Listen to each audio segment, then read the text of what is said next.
When a Russian general wants to defect, British agent James Bond is assigned to make sure the transition goes smoothly. But when the KGB abducts the general, Bond must find out what exactly is going on and who is playing who. A lying general, an American arms dealer, a beautiful cellist, and the future of British-Soviet relations trapped in the middle in Timothy Dalton's first outing as 007, The Living Daylights. I'm Connor Eyzaguirre. I'm Caleb J.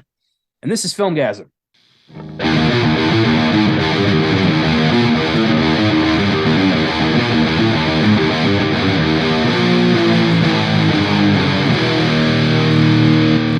Happy Wednesday, and welcome to the Filmgazm podcast. Another random pick, but a good one.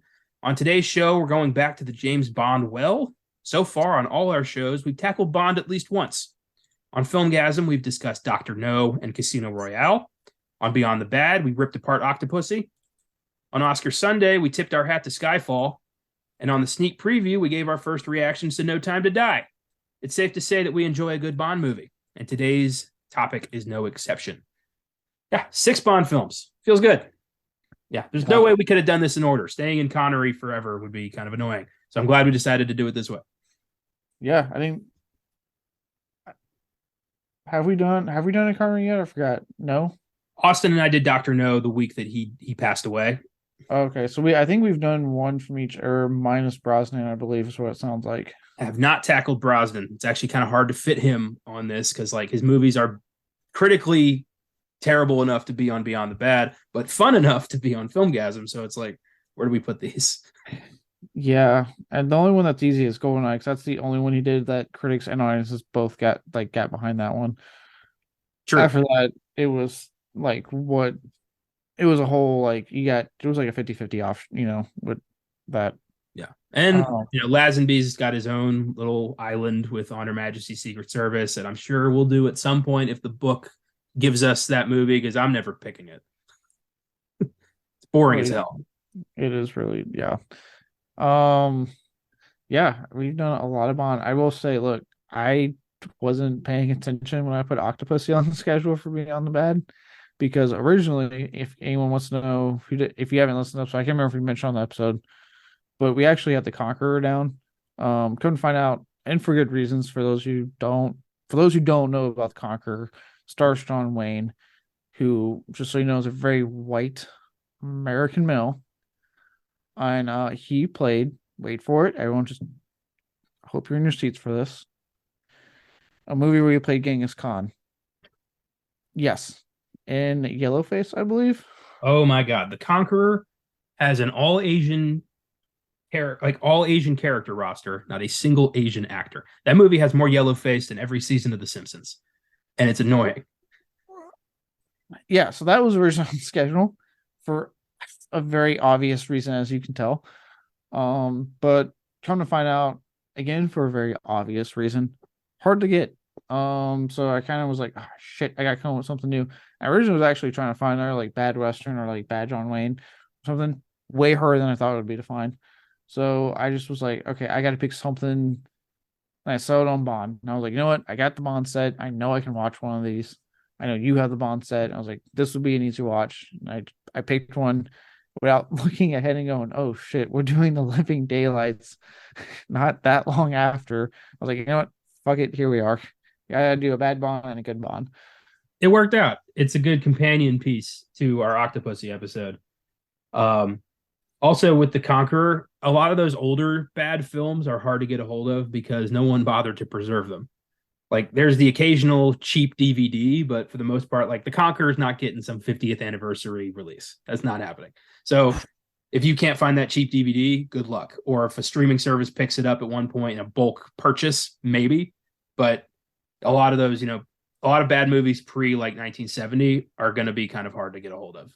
Yeah, and I like to say like makes sense. I don't know if you would want to own it, but obviously, I know there are people out there that they're completionists. They want to preserve film history, so I can see they obviously the good and the bad, right? So they would want to preserve something like that only because, yes, obviously it's a very bad negative aspect of filmmaking.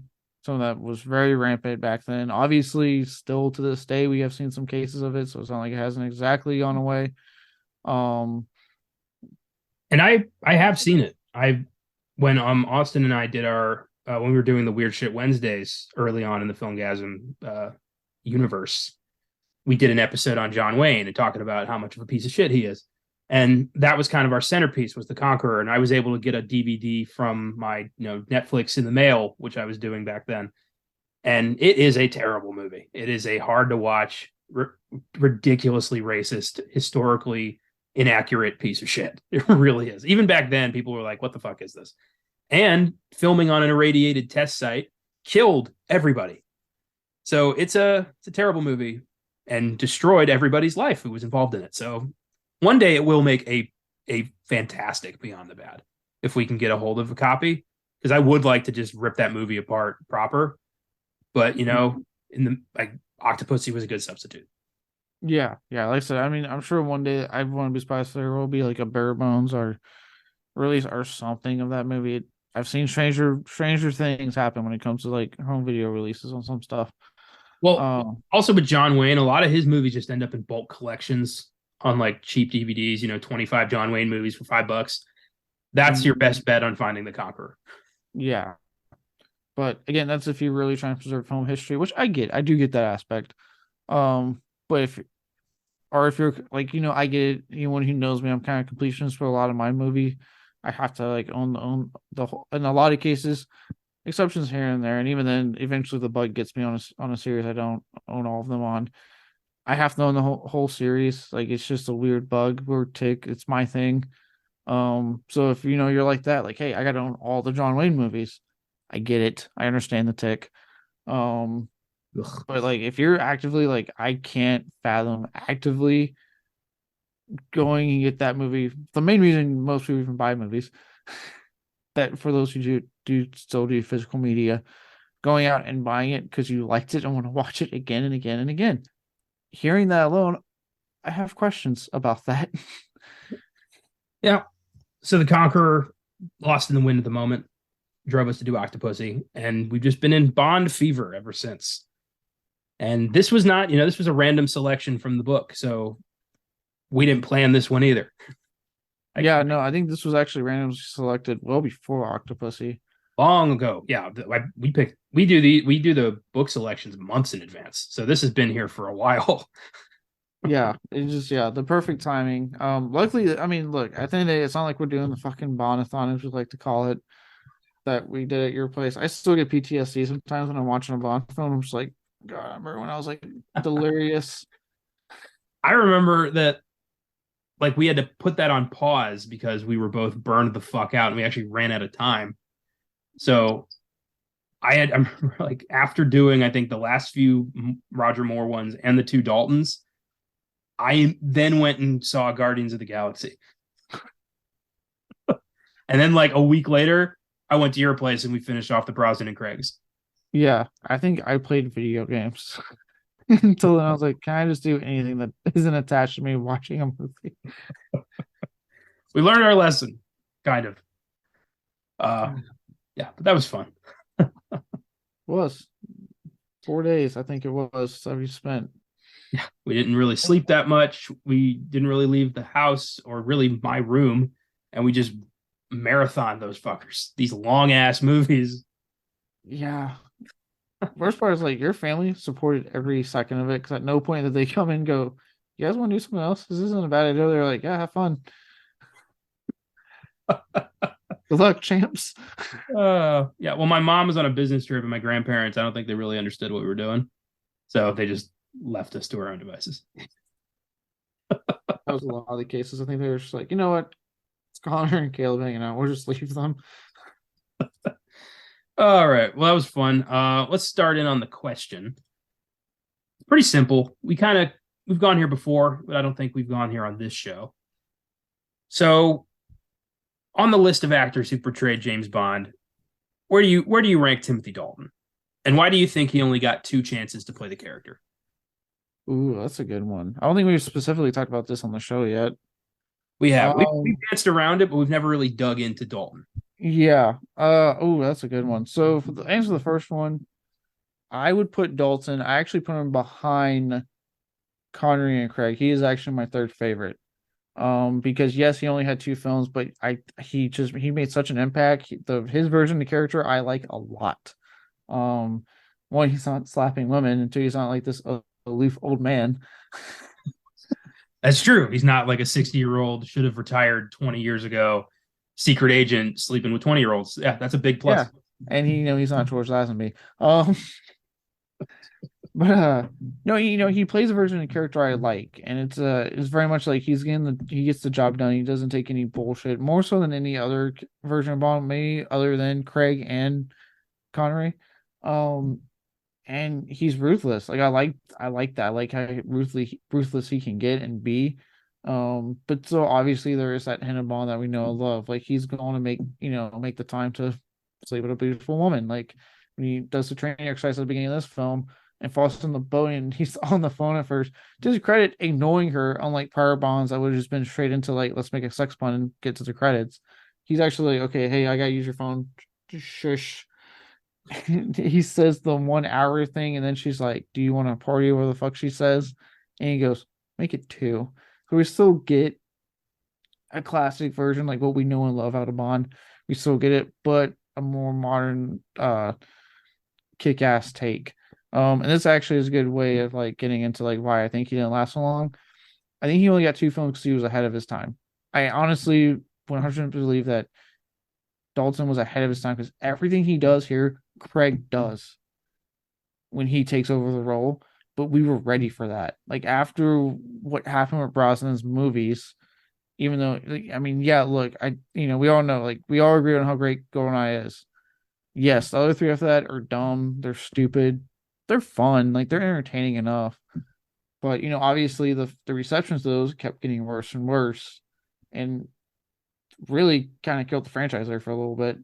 And then when Craig came on, he was clearly, yes, a lot of people kind of obviously can see the Connery in him and all that stuff, but I see a lot of Dalton in Craig's performance. I think he has one of the most understated legacies to this character that people don't like to talk about with Dalton. That is, he brought that kick-ass version. He brought that ruthlessness that people love so much in Craig. And this is not me taking anything away from Eric Craig. The dude, you heard me. He's my second favorite.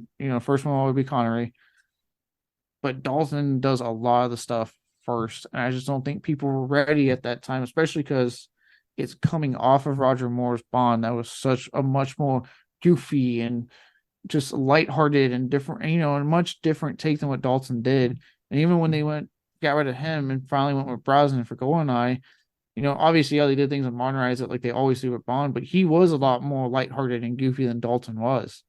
So you could just tell, like, the timing wasn't right for that take on the character. I agree with you 100%. I mean, people forget Roger Moore was James Bond for 12 years. Like, Live and Let Die to A View to a Kill. He had the longest tenure of any actor. He was James Bond to so many people for so long. And then with Timothy Dalton, it's such a drastic change in the vibe of the character that some people were like, who is this guy? This isn't James Bond. Because they saw James Bond as this goofy grandpa, stopping microchip takeovers. But Dalton the reason I think he resonates so well with fans is his prep work was he went to the books. He read the books. He tried to bring that James Bond onto the big screen.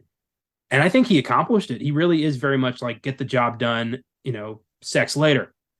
It's all about saving the world. You get this vibe of kind of a broken, soulless man in there, which is what Bond really is. Craig inhibited that better than anybody. But yeah. Dalton really is a stepping stone towards that version of Bond. I think if Brosnan and Dalton had been swapped, it would have worked out fine. Because Brosnan is the next logical step towards, from goofy Bond to killer Bond. Yeah, because especially with the last Brosnan film, with that whole opening of him getting tortured and he's broken, they were obviously still wanting to go there with the character. Yeah, and yeah, you switch it would have made so much more sense. Right. I mean, people forget that Bond is not just sex puns and gadgets. I mean, he's a cold-blooded murderer who's sent to kill people across the world. That's who he is. Everything else is secondary and goofy fun, but he's a hitman first and foremost. Mm-hmm. So if you don't have that part of the character, you don't have the character. Dalton understood that, and it was too much for people. I mean, he's lighting a drug lord on fire in License to Kill out of revenge for what he did to his best friend. Roger Moore's not doing that shit. No, Roger Moore would have made some kind of pun and then Yeah, found a goofy way to kill him.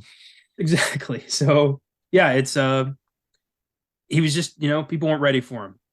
People were not prepared to see James Bond go that far. Yeah. And I mean, thank God we did get ready by the time Daniel Craig came on board. And again, I think they did a lot of smart stuff on there, and obviously, like I said, there was that unfortunate effect of the what was it? Die Another Day is the final Brosnan one, right? Yeah. Yeah, Die Another Day. There was the unfortunate blowback on that one and the reception of that one, which was one of the things that kind of led to what we got with Casino Royale. Obviously that reception and then the hiatus of them being like, okay, let's reconfigure the Bond franchise.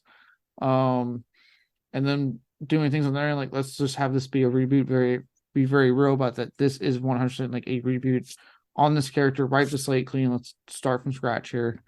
And obviously and then by doing that, when they brought Craig in, obviously, especially with Casino Royale, you still get a lot of the stuff we expect from Bond with the sex puns and him being a charming individual and all that. But they did start to put that stuff back in, the more broken stuff. And yes, then because people took to him so well and likely didn't get Deepwater Quantum of Solace, we got to see that a lot more, Craig. And he inhabited that regardless of his interview persona of how much he apparently hated this character. He did such a great job of inhabiting that part of the character and bringing it and making people go yes, this is what Bond needs to be. Well, I think what Craig and Dalton have in common more than anybody who played Bond, they make Bond feel like a human being.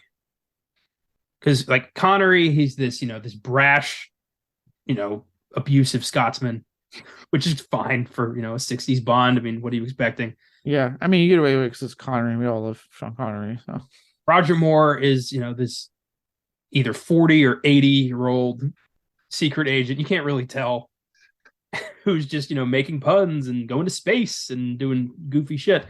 Brosnan's, driving invisible cars, and nothing ever happens to these guys. Mm.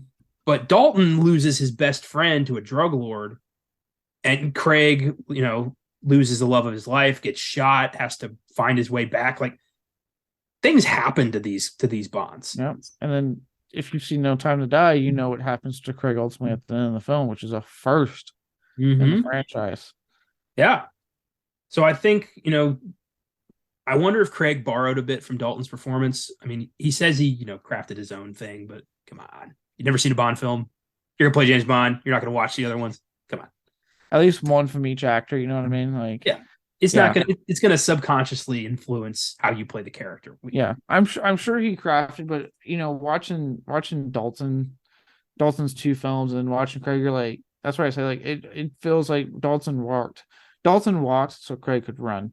Yes. It's dude, I see what you're doing in Dalton, so you can't tell me you didn't at least maybe watch one of, if not his only two films. That's a hard one to do compared to other actors. I mean, if I got cast as James Bond, the first thing I'm going to do is watch all of them and try to take something away from each of those guys. Mm-hmm. Even Lazenby somehow. The kilt. I'll take the kilt from Lazenby. Yeah. Yeah.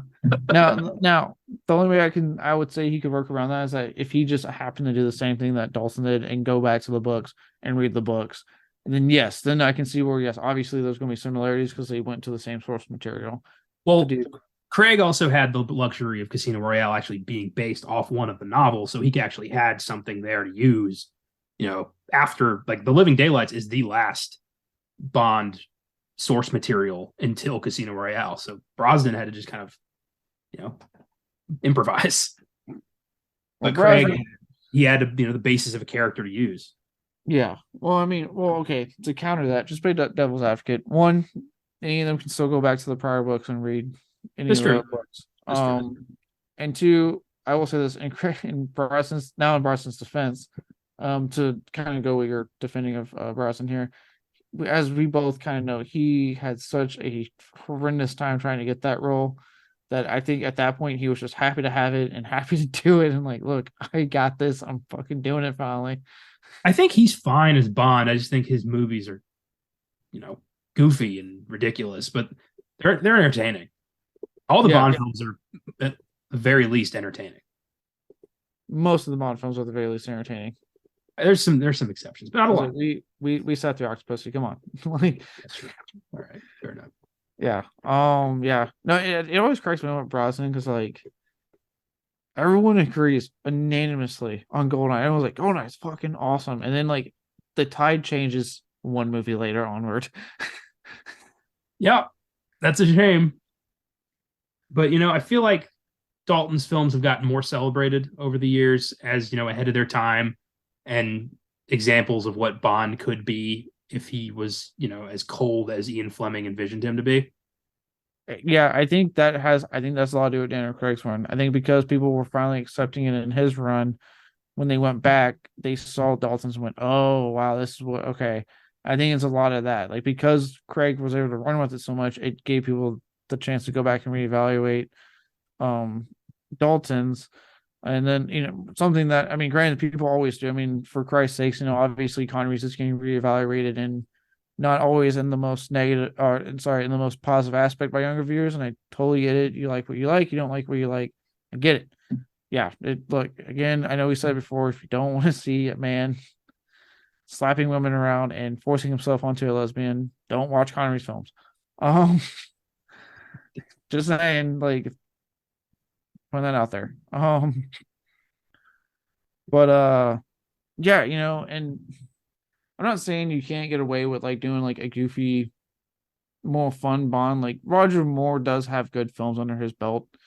Um, and I will say this: his '80s one compared to Dalton's '80s Bonds, Dalton's '80s Bonds feel more '80s than Moore's. I don't know how that happened, but they just feel more '80s. Moore should have bowed out after Moonraker. The '80s Bond run should have been Dalton's. Yeah, I can agree with that. Yeah, because like I said, like honestly, like the first three, four more films are fun. I mean, Live and Let Die, Man with Golden Gun, Moonraker, The Spy Who Loved Me. There you go. I was like, there's no one I'm missing. Those are really good films. It's just as we saw with Octopussy, he kept getting roped back into the damn franchise. Well, they tried to go darker with For Your Eyes Only, but Moore's inherent goofiness just didn't mesh with the kind of movie they were trying to make. So the film feels kind of disjointed. And then I guess they realized that because they went right back to goofy with Octopussy and A View to a Kill. Because Moore Yeah, just couldn't be. I don't buy him as a ruthless hitman who kicks a assassin off a cliff in a burning car. Like I don't buy him doing that. But I can see Dalton doing that in a heartbeat. Dalton did do it in a heartbeat. What's crazy is like, so I've been I watched Doom Patrol, and Dalton's in the first couple of seasons as like the professor who's made all of them, and he brings some of that dark edge to the character. Like mostly he gets dark in that show. I'm like, man, he still has it in him to get dark. It's cool. Oh, He like can still tap into it. I love him as Bond, but my favorite role he's ever done is Simon Skinner in Hot Fuzz. The supermarket guy who's constantly joking about how much of a killer he is, and then turns out, yeah, he's part of the cabal. And yeah, it's super dark, but it's also really funny, and I like that he can balance that. Yeah, he's always been great at playing a dark character, but balancing it with other elements to make you kind of root for him in a way. Even if it's something like Hot Fuzz, where you're like, he's a bad guy, but I'm laughing because he's so fucking funny behind Yeah. the horror. Have you seen Flash Gordon? No, I haven't. Dalton is a prominent character in that, and he hated it so much. It was so beneath him. But he plays like an exiled prince who joins forces with Flash and the Hawkmen to take on Ming. It's a cool movie. It's ridiculous, but it's a fun movie. And he's great in that. He did that like 7 years before he was Bond, and Oh, okay. it was a formative film for him. He does not like to talk about it. I look at that's beneath him, but he does Doom Patrol willingly, and I'm like, that is like outrageous, bizarre, goofy shit for DC, and you don't complain about that. Well, Flash Gordon was cheap, and at the time was not this huge hit. It like eventually became a cult classic, but at the time he was like, I'm in some shitty Star Wars knockoff about a football star. My career is about to die. So I kind of get that. Okay, fair enough. Yeah. That was fun. All right, so we both really like Dalton. We think he's up there with the greats who played Bond. And yeah, just the reason he only got 2 is because people saw him killing drug lords and avenging his friend and lighting people on fire, and we're like, this is not okay. This is too much. I like that idea of like, what is it? Remember that one Bond? Was it For Your Eyes Only? The guy who goes, Christ, or whatever. I think that was Tomorrow Never Dies. Yeah. Oh, okay. I feel like that was the audience when they saw this. They just went, Christ, my God, man. Never heard a British man roll his R's before. That was entertaining. He has such a good laugh out of that. That and the thing in Ghost of Mars. Do you want some coffee? Jesus, no, not now. Just the way you like it. Just so aggressive. I love passive aggressive dialogue. Just the way you like. I don't think I want what you think I like anymore. All right. So how did The Living Daylights come about? Production of a Bond film is always a fascinating story because these things are intricately put together to ensure a box office success. And I don't think any of them have ever really failed. There have been some some low performers, but nothing's ever bombed. Yeah, we have yet to have that happen. No. And for a 25 film run, that's impressive. Yeah. I think the only other franchise kind of doing that right now is the MCU. True. Yeah, nothing's really tanked. There's been underperformers, but nothing's tanked. Yeah, nothing's like, I don't think he's like lost him a shit ton of money. No, amazingly, I thought Eternals was going to be the one that set him back, but it was a success, and they've still been like, I think we're done with the Eternals. Yeah, the only one I'm kind of scared of right now is believe it or not, the new Black Panther. It's like a $250 million budget, and it's only made $330 million. I think give it time. I'm really hoping like please have a good second weekend because it's technically not profit yet. It'll make it. I mean, it'll get there. So The Living Daylights, as I said, was the last Bond movie to use the title of an official Ian Fleming story until 2006's Casino Royale. It's loosely based on the short story The Living Daylights, which was first published in 1966 in the collection, you're not going to believe this, Octopussy and the Living Daylights. Yes, as I think I think I may have forgotten to mention it in my Octopussy episode. But isn't that great? These two films are connected, and they ended up here kind of at the same time by accident. The universe works in mysterious ways. True. The first act of the film, in which Bond helps a defecting general escape and shoots a sniper who turns out to be a gorgeous woman, is the entirety of the short story. So that's the short story. Everything else was made up for the movie. It's amazing how like they take these short stories and bloat them to over 2 hours long. Right? There's only a handful of Fleming stories that have not yet become Bond titles for obvious reasons. One of them's 007 in New York. No one's calling a Bond movie 007 in New York. This is not Home Alone 2. The Property of a Lady could work. The Hildebrand Rarity. I don't see that happening.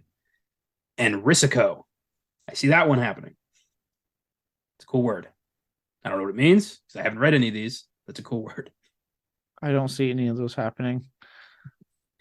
Apparently 007 in New York is literally about Bond thinking about New York and a recipe for scrambled eggs. Fleming was just done. He was like, I don't care. Bond goes to New York and he eats eggs. Fuck off. Pay me my money.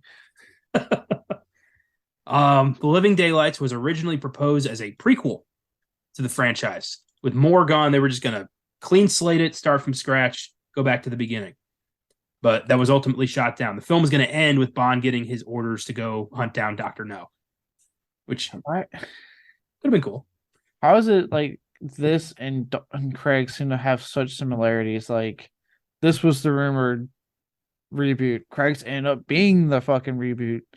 Yeah. And then they were thinking about ending it with him going to get Dr. No, and there was tons of fucking rumors with the last Craig film about, Rami Malek actually being Dr. No and that he was going to hunt him down. Everything was hinting at that.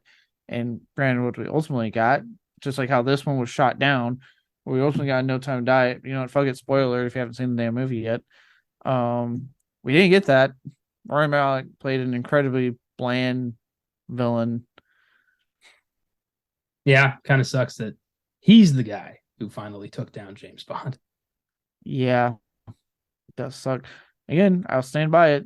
Probably one of the only fucking, I know I mentioned an Octopussy episode and Beyond the Bad, but one of the only Bond films that actually got away with being an exceptional Bond film by having a bland villain. Usually that does take a Bond villain. It's true. We're going to talk a bit about that with this movie because I think the villains in this film are pretty weak. They are.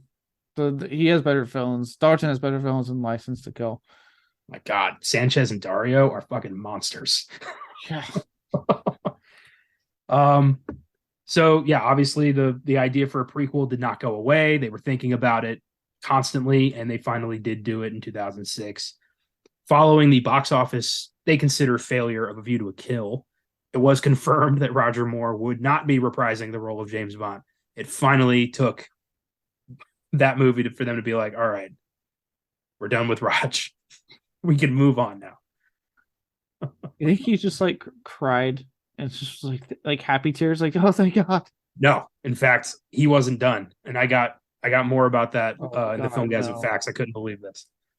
Oh God. There's more to this. I thought he was like so done before that. I talked about this on Octopussy. He was like they had to negotiate to even there's more on more, and we're gonna get into that at the end of the show. More. Look at you with the fancy.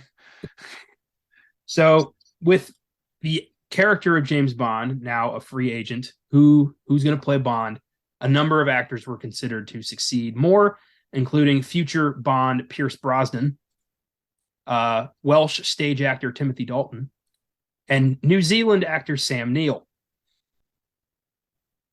Are you serious right now? Producers Michael G. Wilson and Barbara Broccoli preferred Sam Neill. They loved his audition. They wanted to offer him the role.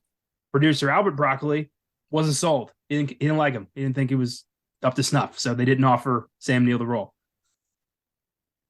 Albert called the shots. He was the guy heading up Eon Productions, and he was like, I don't like the cut of his jib. We're not giving it to this New Zealander. What the fuck? You do not tell Dr. Alan Grant no. But if he had been Bond, we don't get his Alan Grant, potentially. I mean, that's true, but oh God, Sam Neill would have absolutely crushed this. I 100% think he would have been great. He could have. He could have. It would have been an interesting film to see Sam Neill as James Bond. Yeah, would have been interesting, but at the same time, I mean, I have him as in Jurassic Park, my favorite film of all time, and that's also great. I'm not going to speak of a certain latest film in that installment. But God damn it. Yeah, that's really hitting that we almost had Sam Neill, but it took one guy calling the shots to be like, nope. It was literally the director liked him, the other producers liked him, they were ready to call him, and Albert's like, no, I don't like him. He wouldn't say why. He just was like, no. It was such old man stubbornness of like, no, what I say goes, and I say no. It's weird. And nobody could do anything about that. They're like, all right, I guess we'll keep looking. Al, thanks. Thanks. We had a guy, and now we don't. Spielberg was like, hey, you want to do Jurassic Park? This is interesting. MGM recommended Mel Gibson, but Broccoli immediately was like, absolutely not. I gotta agree with Broccoli on that one. God, no. I like Gibson. I do not see him as James Bond. And this is not because of, obviously his fall from grace. I just don't see him as James Bond. I don't either. It would have been too distracting. Everyone would have been like, hey, it's Mel Gibson. Yeah, look, don't get me wrong. I like a lot of his early stuff. Like, I fucking love the Mad Max movies. I love the Lethal Weapon movies. He's great in Braveheart. Like, I'm not saying, the guy is a good fucking actor before he had his fall from grace. As I'm going to keep referring to it as, not what the cold harshness of it and the things he did and said. Yeah, true that, sugar tits. Yeah, there it is. And what's crazy for those who don't know, if you look into it, that's like the light part of it. There is so much more he said.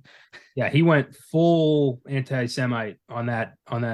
Well, it was anti-Semite on the arrest, and then it was full-blown uh, racist on the phone call. So yeah, Yep. And I'm then waiting for the third strike. I thought it was like almost misogynist, like his wife at the time. There Because was he's like, that, and then there was the if you get raped by a pack of yeah. Oh boy. that's right. Yeah. That was a whole lot that happened. So I'm not saying he wouldn't do good because of that. Like this has nothing to do with that. Like I've seen his prior stuff. Guy was a phenomenal actor, left his legacy in Hollywood before that shit went down. I just don't see him as Bond, like at all. Would it be weird to have an Australian Bond? Yes. Okay. I'm glad I'm not alone on that. It would be very weird. This is my thing. Look, other than obviously Connery, obviously, that I get, Bond's supposed to be British. Like he's a British spy. So for me, like I'm not one to pull the like it, obviously it needs to be an American or it needs to be this playing the role. 9 times out of 10. And this one, I'll say it. I do 100% agree that it needs to be a British person playing the role. As long as they are from the United Kingdom, I do not care. I can Scotland, take that. Ireland, England, Wales, anything. Yeah, I'll accept that, which is why I say Connery can get away with it. I think he's actually the only non-British actor to have done the role, I believe. Nope, Brosnan's Irish. Brosnan's I didn't know that. Oh, in fact, Dalton's Welsh, Craig is English, and Lazenby is Australian. No wonder Lazenby sticks out. So we've gotten one of everything. Okay. Then if you're from the UK, that's what that area I think should have first dibs because as we did get Australian with Lazenby, and I'll say it, he's kind of like my least favorite. It has nothing to do with him being Australian. I just don't really like him as Bond. So no, I'm not. Yeah, no, I'm just. It's not like look unless they're really good at hiding that accent. I'm going to know you're fucking Australian watching the movie. I get it. Just to be blunt, like the character is such a part of England's DNA that it would just be odd. I mean, the Broccolis have shot down so many American actors who wanted to play Bond. It's big names, and they're like, no, he's an English icon, and that's okay. Yeah. I'm okay with that. No, I'm 100% okay with that. I especially because obviously the the Brits and the UK in general they've used celebrities in a different way than we've used them. A lot of times it's always to talk about how celebrities in the UK can just go about their day. No one really gives a shit. But we're such in a celebrity obsessed culture here in America, that it would just be too distracting. It'd be like, oh, we're just here we are in our American actor taking over this role. In the UK, acting is just a job. Like there's celebrity, but then actors have their own lives, their own private lives, and they do things accordingly. They nobody knew Craig had married Rachel Weisz until like months later when they showed up at an event married. Like they keep to themselves, and I wish we'd had more of that in the United States. I've gone on too many rants about celebrity culture on these shows, so I'm going to curb it now because I don't want to do another one. No, I don't care. I don't want to.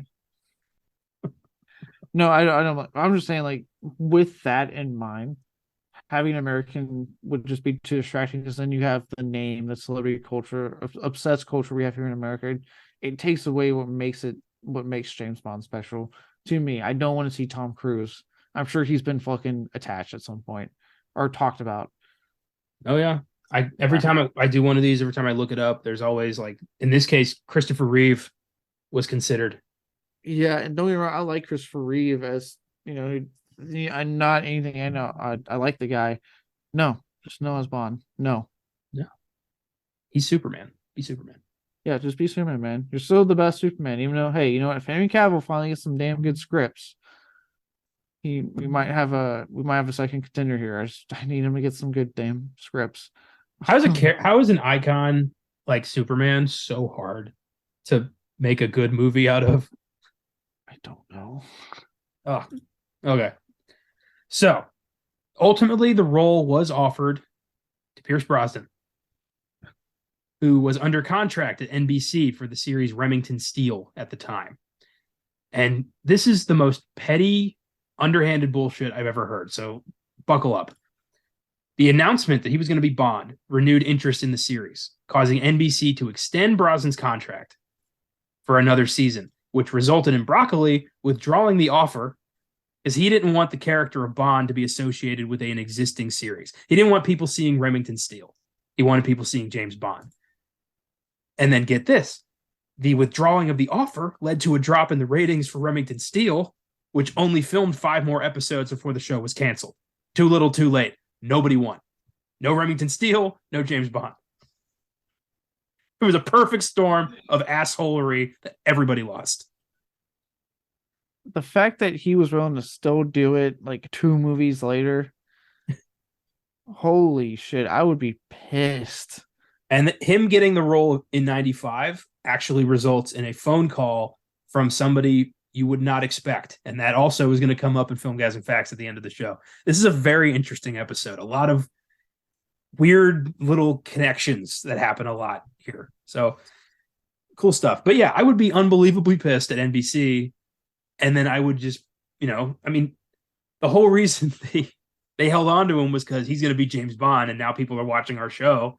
But if you keep him, he doesn't get to be James Bond. And now nobody's going to watch your show. Like, oh my God. Yeah, just think for 5 seconds. Oh. Thank God, like Pierce Brosnan's like the only actor that's like ever loved playing this role. Yeah, you know what? Yeah. Actually, I think Roger Moore enjoyed it. But I think Dalton had had good things to say down the road. Well, Roger Moore kept having separation anxiety. He'd do a movie and then he'd be like, "That's it. I'm done with this." 2 months would go by and he's like, "Well, maybe I should do one more." That kept happening. Quite a bit. Again, go back to Octopussy to hear about his original, or our Octopussy episode, to hear about his original 3-film contract that wasn't renewed. He did 7 films. Y'all figure that out. He almost did 8 films, but more on that later. So backed into a corner. Broccoli doesn't like Sam Neill. NBC fucked up their deal with Brosnan. I guess it's going to Timothy Dalton. He was the 3rd choice. Wow. So the first choice, one guy fucked it all up. Second choice, an entire network fucked it all up. And then they went, "All right, Dalton, you're up. You're our 3rd choice." Somebody call Tim before he changes his mind quickly. He's not attached to anything else, is he? Please don't be attached to anything else. No, he was. He initially passed. Oh, God. He was already committed to filming a movie called Brenda Starr, some goofy comic strip thing that is so horrendous. I put it on the Beyond the Bad Potentials list because I'm like, holy hell, this is the movie that almost stopped Dalton from becoming James Bond. Here's the synopsis. A comic book artist struggling with his Brenda Starr strip decides to draw himself into it when his comic book character is disappointed and leaves the strip. So some weird meta Dick Tracy Looney Tunes shit. So that almost stopped Dalton from having to make this decision. But Eon and MGM were so damn desperate, they waited for him to finish that, then offered it to him again. And this time he was free, and he's like, "Okay, I'll take it." They really needed Timothy Dalton. Well, at this point, they had, for like probably one of the in a rare case for James Bond, they had no one else. They went, "Okay, let's just wait till the movie's done. Ask him again. Hopefully, he says yes this time." Well, with Dalton now having accepted the role, he immediately went to the source material, tried to play the James Bond that Ian Fleming had envisioned originally. And that's why he's so dark and reserved. And it worked. I thought it worked. The film was directed by John Glenn, who had previously directed For Your Eyes Only, Octopussy, A View to a Kill, and would later direct License to Kill. He also worked as an editor on Her Majesty's Secret Service, The Spy Who Loved Me, and Moonraker. So clearly he was no stranger to Bond, was a safe bet. He's one of the more common names I've seen in the director's show. Like him and Martin Campbell are names I saw quite recurring There's some other ones I can't remember off the top of my head, but there's a couple. I didn't realize how many recurring directors pop up throughout this series. In the early days, Terrence Young and Guy Hamilton directed a lot of the Connery films, kind of back to back. And Sam Mendes, he did too. Mm-hmm. So yeah, you get them sometimes. I Yeah, think I don't know who directed Tomorrow Never Dies and the World Is Not Enough, but that's probably why I don't know who they are. true. And then I felt like whoever directed Quantum, they went never direct for us again. That was Mark Forster, and yeah, he's done some good work. Just not at that time, but that admittedly, it was made during a writer's strike. They didn't have a plot really, so they were kind of just winging that one. Yeah, sometimes it's hard to put all the blame on directors for these films because obviously there's like writers that are Well, going away on this, and then they bring the directors in later. well, doing these shows and looking into the production history has actually made me appreciate a director's kind of stance on a lot of films because a lot of times, the producers are calling the shots, or there's a actor who's a pain in the ass, or the writers don't deliver a script. It's not always the director's fault for a film's failure. No, you remember a director's job is basically just get the damn film made. Like they are, They got to wrangle. They got to make sure everyone's doing their job. And if no one's willing to do their job, what's it going to do? yeah, it can be either like one of the greatest joys in life as a filmmaker, or literally you're pulling your hair out. Yeah. I mean, look, I recently showed a friend Mystery Men, and that film was directed by Kinka Usher, a friend of Michael Bay, who had directed beer commercials. And he had such a pain in the ass wrangling everybody on that set, which was volatile because it was a whole bunch of comedic minds all thinking the movie was going in the wrong direction and that only they knew the comedic tone the film should have. So you had Ben Stiller, Greg Kinnear, William H. Macy, Hank Azaria, Janine Garofalo all saying, this is what we should do. Oh boy. And he had to be like, no, we're doing it this way. He never made anything else. He went back to beer commercials. He hated it so much. He's like, I'm never doing anything again. Kill me now. I love the movie, but I can't imagine. Yeah, I cannot. What is it? Even something that's like let's say like Oren Peli for Paranormal Activity, right? The humongous he doesn't direct anymore. He is in, I think, New Zealand doing other work, living his best life. And what's funny is that it's not like that was a nightmare for him. He did that in his free time. It's very indie, right? Became a huge success. So even if it's something like that where it's like you didn't really have a hard time, he just wasn't interested in that Hollywood lifestyle and he bounced. Well, also, I imagine, directing a franchise staple like a Bond film, I doubt the director has a lot of say on any of these films. These are very producer driven franchise. Yeah, well, I mean, like, yes. Directors, ultimately yes, things like the story and stuff like that, producers gonna have their notes and what they want, because obviously they're trying to keep it all within a certain kind of franchise mind. But like obviously the director at that point, what they do get away with is usually shot composition, how things flow and move. That's what they can, a good one will shine even in a franchise. A best example of that is something like the MCU, obviously, when once I know you guys mentioned on the Avengers episode of Oscar Sunday, but once they get rid of, the producer thinking about, by the way, I think his name was like Nuttermeyer or some dumb fucking name like that. I just know his name was Ike, and I don't like Ike. God damn it. But yeah, like one, once they got rid of him, and two, obviously, once the box office helped increase their confidence, you saw, obviously that is a franchise that's very producer driven. They obviously are, Kevin Feige is making sure everything, well, hopefully is making sure, I'm not going to try to count them out now, but phase 4, we'll shake you on. But he's obviously making sure everything stays in line, stuff like that, right? And everything follows a certain MCU pattern. But obviously, as we saw when they started bringing people like James Gunn, Taika Waititi, you start seeing the director part of it flourish, and that they were able to get their voice in, their style in, while still keeping it MCU. So that's where a good director can kind of still make their voice known in a franchise. That's very true. And we see that in the Bond franchise, I think the best with Sam Mendes. Skyfall and Spectre definitely have his vibe all over them. And he really does, the way those films are structured are gorgeous. And yeah, I love when a director gets to kind of put their spin on an existing property that gets to be part of that franchise, but also very clearly one of their films. Yes.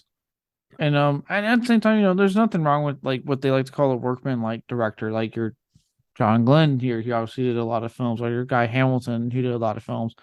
There's nothing wrong with that. At the end of the day, they're getting work, they're directing, they are making a paycheck. And hey, I will not ever going to discredit that. You're doing what you probably, I'm assuming you love, how many films you've done. And you get a paycheck. So hey, look, if it's workmanlike, it's workmanlike. Something wrong. It's still getting the job done, getting a movie made. Exactly. Work is work. We've all done jobs we're not proud of just to make that dollar. Unfortunately, some of these guys' jobs have to last forever. Yes, and are viewed by a public that can be quite vicious, especially now that online exists. Ugh. Well, The Living Daylights has an IMDb score of 6.7, Letterboxd score of 3.3 out of 5, Rotten Tomatoes score of 73%. Critics' consensus reads, newcomer Timothy Dalton plays James Bond with more seriousness than preceding installments, and the result is exciting and colorful, but occasionally humorless. Hey, Rotten Tomatoes, that was the fucking point. Yeah. Kind of like occasionally humorless. Like, okay. Yeah. Dalton is not dressing up as a clown or having sex in space. He's like, how's that a negative? Like, they forget that this was 80s action craze, right? A lot of those were meant to be very serious action movies. And it's only because it's on my mind because they showed the trailer for in front of Black Panther, but John Wick franchise, minus a few like very like the occasional joke here and there, it's a very serious. So what the hell do you mean by humorless? Like, there's plenty of humorless action films. It's just how the genre operates. Yeah, it's not every genre has to be, a hybrid. Not every action has to also be a comedy. Sometimes you can just have comedy and action in separate films. It's okay. I know you're not used to that after 12 years with Roger Moore, but it's going to be okay. It's going to be okay. Uncle Tim's here to make everything okay. And when he's gone, Uncle Pierce is going to bring it all back. It's okay. Out of context, it sounds almost bad. Well, the film would gross 191 million on a budget of 40 million. So for 1987, that's a big damn success. Dalton would follow the film with 1989's License to Kill before being replaced in 1995 by Pierce Brosnan, who finally got to be Bond after being dicked around by NBC. So he got to realize his dream for a few years, and then his dream got taken away from him after everybody hated Die Another Day. What I love about that is that how excited he was for a fifth film and everyone else wasn't. He was like, yeah, I'm getting ready to do the fifth one. They're like, hey, we're actually going to reboot it. And he went, I'm sorry, what? I would love if while he was giving an interview about how excited he was for part 5, they were announcing Daniel Craig as the new Bond. Like on the next channel. They're like, we got to cut away from you, Pierce, because they're announcing the new Bond. Wait, what? And then they just cut him off. Then they do something. I mean, then they do some like shady shit where they didn't tell him for like the longest time that, hey, you're not doing a fifth movie. Yeah, they strung him along for a while because they weren't entirely sure what they were going to do. So they wanted to have him in their back pocket just in case. But then once they committed to a reboot with a new guy, it did take them a while to let him know, which is a dick move. Especially after everything he went through trying to be Bond, his outro is anything but graceful. Yeah, he's probably the only one they ever had who was actually like legitimately asking enthusiastically, not negatively, like, hey, fifth film, right? We're doing this again.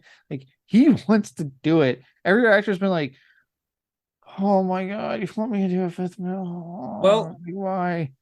I think, things have gotten bitter. There's bad blood there. Pierce Brosnan recently did an interview with GQ, those videos where actors will like reminisce about their careers. Well, he did one because he's in Black Adam, and he spent about 2 minutes on James Bond. He talked about Mrs. Doubtfire for like 10, 15 minutes. So he did. Yeah, he's over it. He's done.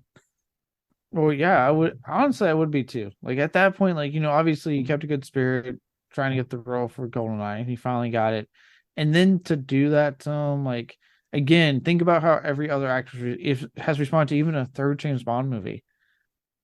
Connery was done. He's like, dude, I want the fuck out. No, I don't want to do another Bond movie. Moore's like, dude, I did my contract. Like, no, fuck off.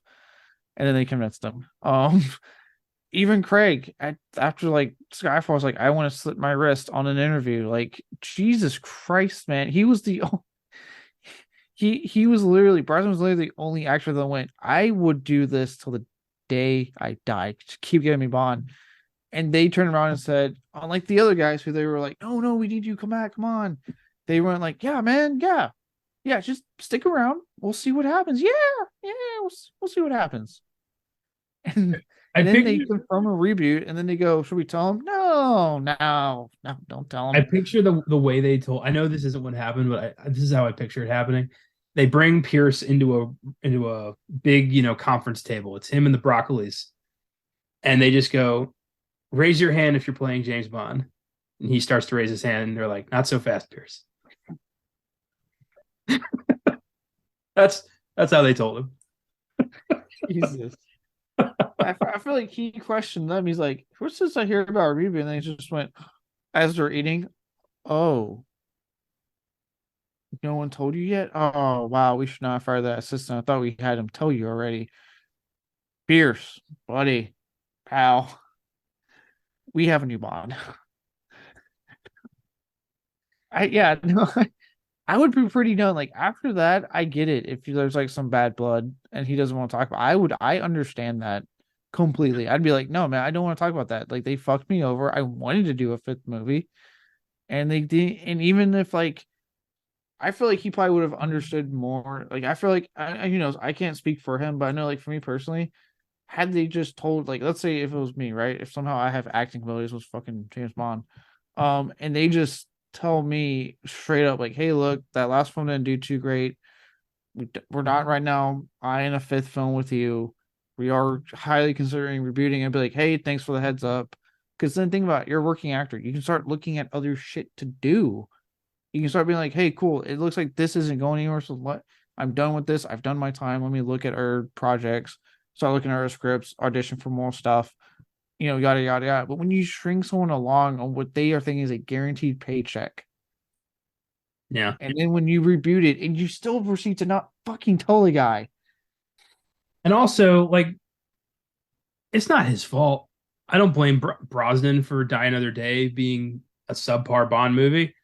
I blame whoever came up with the invisible car.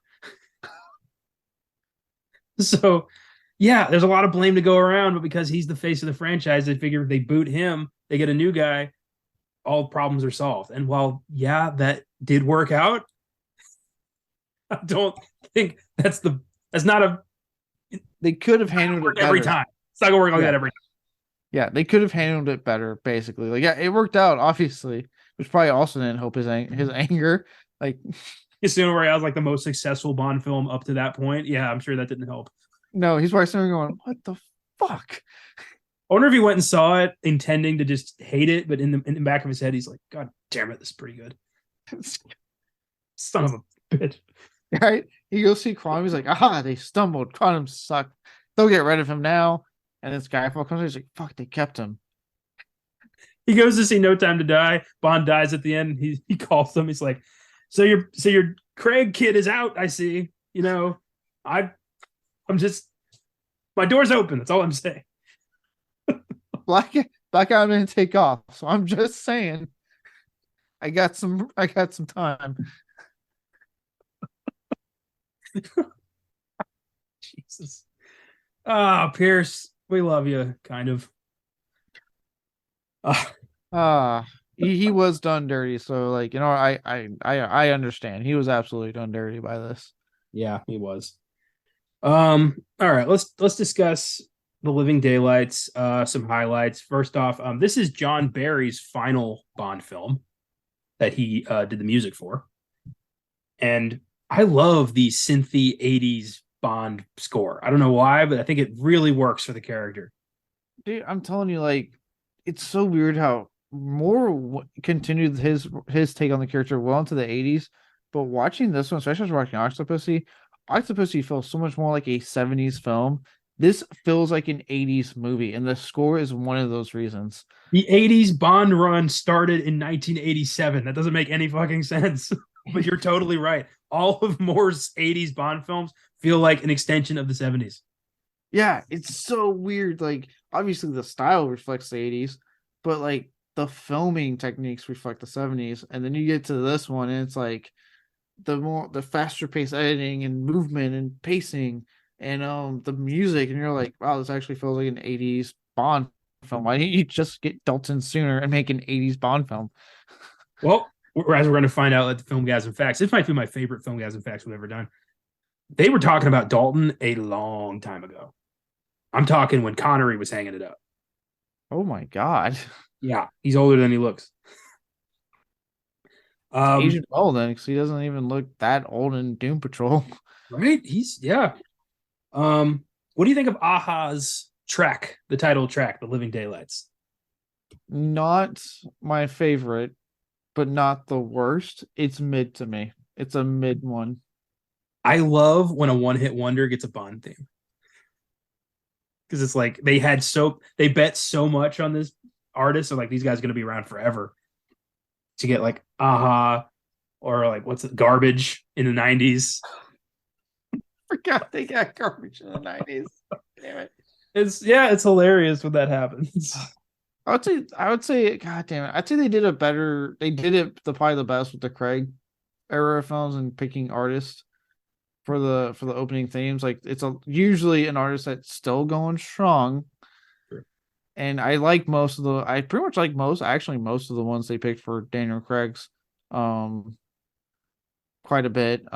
Even the one that I waited 2 years on, like a lot of people, I realized I'm alone on that island with No Time to Die. But I in case you guys haven't already heard, I don't do, so even same when they were doing it for this recent Halloween trilogy, when they were releasing Carpenter's score before the film came out, I won't listen to it. I will not do it until I pay money to sit down in the theater and watch the movie. I will not listen to the score early. So I literally did not, for 2 years, because of the pandemic, did not listen to the theme song to No Time to Die until I was in the theater 2 years later watching it. You proud of that? I mean, it paid off because I actually quite liked the song to that one. I think it was Billie Eilish. I was listening to it constantly for 2 years because it's all I had with that movie. It's all I like how the opposite of the spectrum. You listen to it constantly. I was like, nope, not until I'm in that theater. But was it Billie Eilish that did it, right? Yeah, for that one. Yeah, I'm not too familiar with her work, but she crushed on that. I quite enjoyed that one. I love this underground collection of rejected Bond themes. It's such a cool thing to look into. Like Johnny Cash did a song for Thunderball. Okay. It feels like a country western Thunderball kind of song. It does not sound like a Bond theme. I would love for them to go left field and do something like that, or get like Slipknot or like Zombie. Or I was gonna say Manson, but let's avoid that one for now. If you don't know, just look up his name on the internet. You'll but like go left field like that. I would love just basically look. I want a heavy metal Bond theme song. I don't care if they don't use it. I just like the idea of that. That's awesome. I know Muse did one for Skyfall that got rejected. That was pretty good. It's called Supremacy. It ended up on one of their albums. It's a good song. You said Muse or the used? Muse. Muse. Okay. I was like, wait, did you say Muse or the used? Okay, Muse. Gotcha. Radiohead did one for Spectre that got rejected. It was too somber, which is kind of funny when you listen to what the actual song was. Yeah, I was like, one, the actual song, and two, you hired Radiohead. I don't think they have anything that's happy. Well, the way it works, like they don't hire artists. Artists come to them for the most part. I mean, sometimes they'll have one in mind. Like I think Adele was like the one they wanted for Skyfall from the start. But most of the time, artists will hear, oh, they're making a new James Bond. I'm going to submit a song. They might pick mine. That's kind of how it works, which is kind of cool. That's kind of cool. It's like, hey, you literally all of you have a shot just based off, and especially it's kind of like it. I feel like it charges their creativity a bit because they're really just going off the title of the film at that time. Yeah. Like, do you know who did the original theme for The Man with the Golden Gun? No. Alice Cooper. Oh, that would have been such an interesting fucking. It That got is literally. rejected. It got rejected last minute, and they replaced it with somebody named Lulu. I don't know who the hell she is, but her song's kind of goofy. But Cooper's "Man with the Golden Gun" is on one of his albums. Like, I've heard it. It's a pretty kick-ass song. God, that would have been that literally is like what I was just talking about. We're getting like a metal band, a metal version. Like God, That's the Cooper's. closest it ever came to. We were so close. I would have loved that. But it's neat that look up like rejected Bond songs. There's so many great songs out there that were almost Bond themes. It's really neat. But yeah, I always liked Aha's song. I don't doesn't make any sense, but then again, the lyrics to all of these songs don't make any goddamn sense. No, I mean, again, if they're doing it the way you say, they're doing it probably at the time just based off the title. Like they have no frame of reference what the movie's going to be. I do wonder with the Bond ones because I think a lot. Or, sorry, with the Craig ones, I do think a lot of them actually are probably the closest they ever get to tying into the plot. I wonder if they had an idea of what the movie was going to be. Again, that could just be the online culture. You can actually read a log line usually if it's released. I know Billie Eilish like submitted her song, like and got picked. Like I remember reading about that. So I think to an extent, I know Adele was allowed to read the script, and she recorded Skyfall in one take in about 10 minutes. Which is That makes sense. That makes sense with Adele. She is look. I may be a metal guy, but I cannot deny the powerful voice that Adele has. Yeah, she's good. But yeah, it's pretty cool. My favorite nonsense lyrics of any Bond theme is Thunderball by Tom Jones. The lyrics to that don't make a lick of sense, but he's trying. Dude, the early songs, man, you could tell these guys were like, look, we have no idea what it's about. We just got a title. Here we go. Shirley Bassey's told the bad guy's name is Goldfinger. He loves gold. What can you do with that?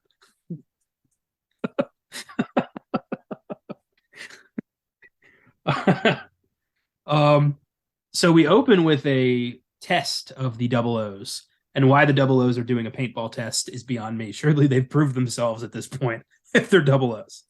Well, they're just having fun, man. Have you ever played paintball? It's just a fun, good time with buddies. I have, but when I played paintball, I didn't jump out of an airplane onto the Rock of Gibraltar. I mean, neither did I. I went to a paintball course. It is fun, but like if I'm a trained government assassin, I would feel like this is a waste of my time. Yeah, that's fair. I mean, because I mean, I'm not. I am a simpleton in the military, and I had a blast. It's fun. Course. Paintball's fun. I've done it a couple times. But again, that's because I think we're peasants. Let's just be honest, we're peasants, so we get to have fun. Our little Call of Duty moments. They're like the one I went to, dude. They had like trenches. Like there was different courses. You went through all of them, and each one was a different theme. Yeah. And obviously they had the last year really fun because last one was essentially like a tennis like court, but with all the things, all the fucking barriers in place to hide behind. That one was fucking fun as shit. Teams on both sides are shooting each other. And the last one was like a trench. They dug trenches and you went in there and we're like, they had the mounds you could lay on. Like it was a blast. That's awesome, man. Yeah. But again, we're not Secret Service agents, so that to us is fun. Well, an agent is sent to kill the double O's, and I'm like, these are the elite of MI6's Secret Service, and these guys go down like fucking chumps. I mean, look, they're playing paintball. How elite are they? Well, Bond's there. He's pretty fucking elite. He also, I think, he picks up on something is afoot very quickly. He's like, well, it's because he hears 004 fall off a mountain. Yeah. That part is brutal, man. When they like talk about a film that tells you like this is not Roger Moore's James Bond, when that dude cuts the rope and you see the Bond that double fall and plummet to his death, you're like, oh my god, this is not Roger Moore anymore. Nope, not anymore. So Dalton's Bond is introduced. We get a little cool music sting, which continues throughout the movie. Well, this might be my favorite like score of the Bond franchise is The Living Daylights, or at least in the the pre-Craig. I really do see like a massive divide between 2006 on is like a completely different vibe. It's Bond, but it's like it's not as Bond as it was. You get what I'm saying, right? It's modernized. Yeah, it's whereas like this run from Connery to Brosnan, right? The first 20. Yeah, like don't get me wrong, obviously with each new actor and each new decade, it's getting modernized for that decade, for that actor, blah blah blah. But you also see what they are constantly trying to retain certain elements of Bond throughout this entire run. Like certain things will not go away. They keep popping up constantly. I'm not talking about fucking J.W. Pepper, god damn it. But you know what I mean? Like certain tropes didn't go away. They kept going. Whereas by the time Craig came on board with it being a reboot, I want to do an origin story of Sheriff J.W. Pepper, and I want to cast Daniel Craig doing his Southern accent. I'll let that one slide. I do. Let that man do Southern accents till the day he dies. He clearly loves doing it. That's all he wants to do. All you care. I've actually heard the new Knives Out's really good, but that's not the point. But you could tell by the time we got to Craig, and they were with that, they really did take the idea of reboot seriously. You know what I mean? Like obviously reboot and timeline, all that stuff.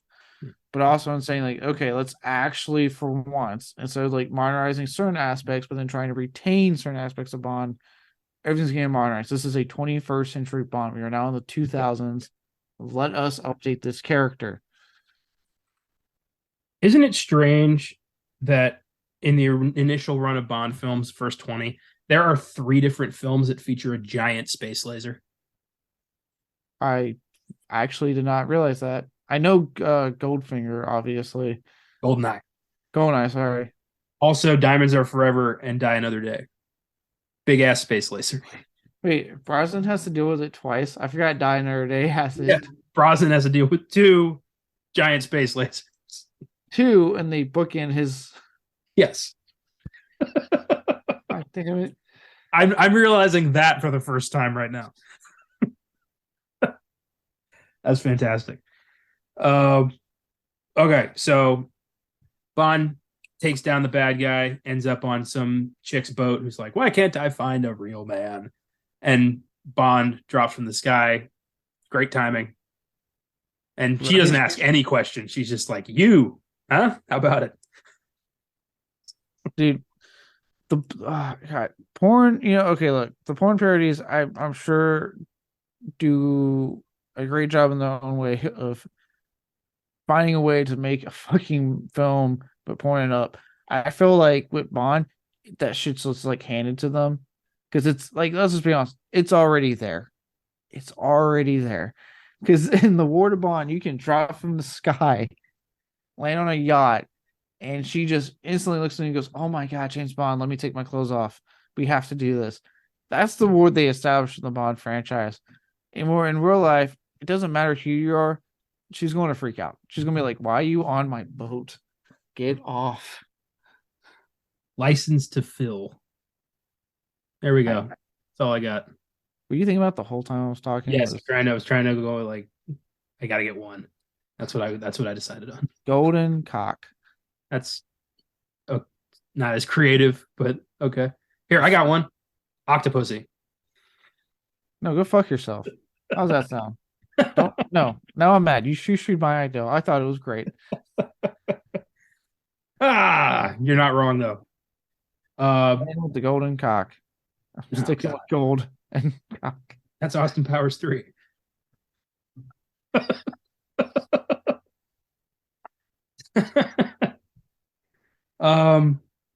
Okay, Spidey so loved me. You don't have to change anything.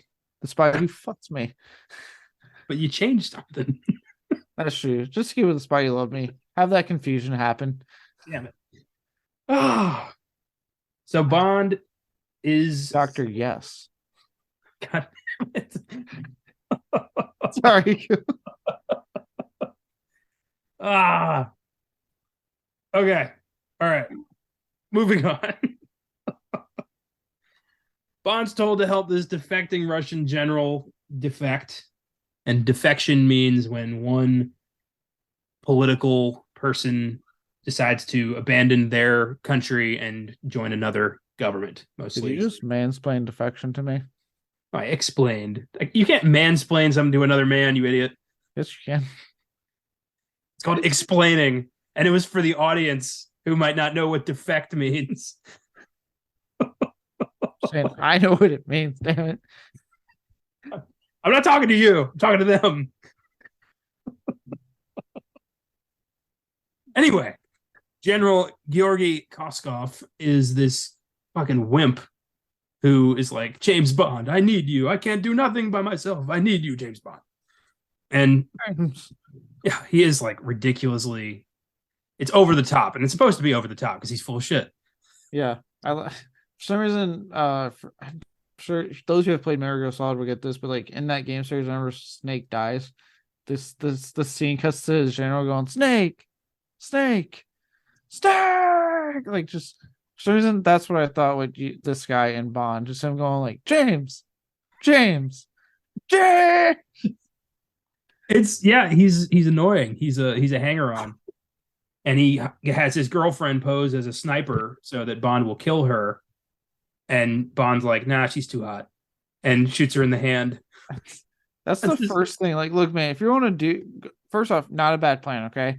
But if you want it to actually work, don't hire a hot ass woman, because Bond would immediately try to sleep with her. Yeah, it's like a reflex. He can't help it. His eyes lock, his dick gets hard. It just happens. Like there's nothing you can do. Why am I starting to sound like it's a horror movie villain? You can't run, you can't hide. He can't be bargained with, he can't be reasoned with, and he absolutely will not stop.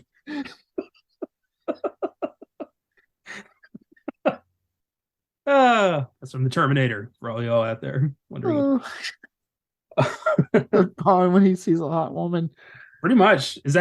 Has he ever been rejected in 25 films? Ever? I mean, at first initially, but then he comes back and her entire opinion has changed in like an hour. Yeah. Or he just, in Goldfinger, he forces himself on her. What we're saying, ladies and gentlemen, is Bond may not be a role model for a developing young man on how they should treat women. He's a sexual predator with a gun. That's pretty much that's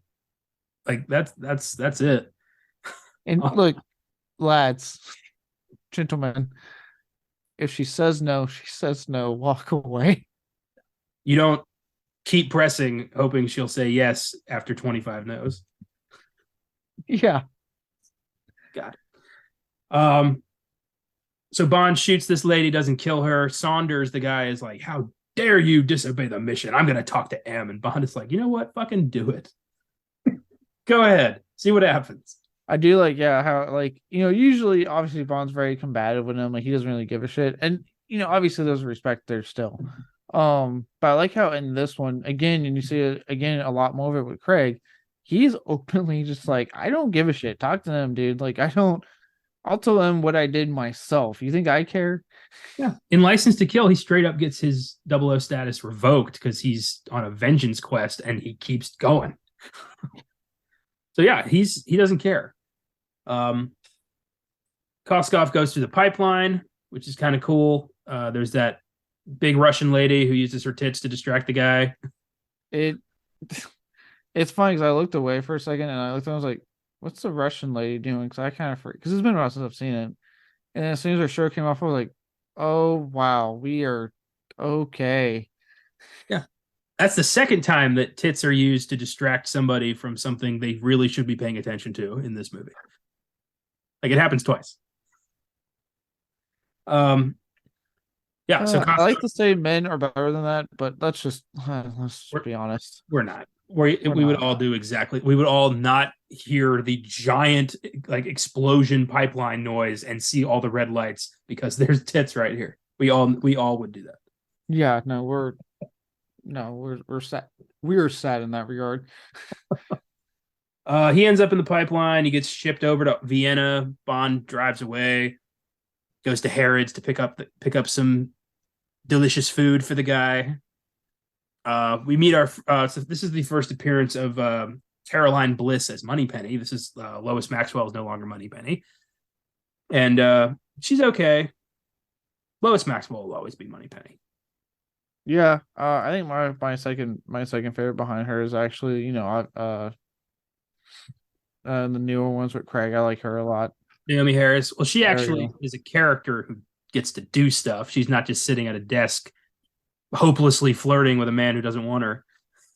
Yeah, well, actually, I like how again, the like I said, with them actually modernizing this Bond. I think it was in Skyfall where he tries to make a joke at Moneypenny, like go back to the classic like Bond joking, and she just shuts him down. She's like, "Yeah, nope, dude." I don't remember I that. think, I think he. I can't. It's been a while since I've really watched these, but I want to say he did try to make a joke, and she like said something like snarky back. Oh, she definitely, yeah, she Yeah, pushes back for sure. yeah. There's a respect. I don't say she like shut him down, but it's like she pushed back probably more than the other ones. Like, nope, not this money penny. The other money pennies, if Bond ever made an advance, would immediately open their legs and Oh, we know. completely ignore everything else that's happening in their lives. Yeah, there was a was it the Carney or Mole one where like there's a whole segment where she imagines has a fantasy that we watch play out on the screen. That was in Die Another Day. She has the like Okay. Hughes like holographic training glasses and she uses them to fuck Bond Yeah, it's like, at oh, work.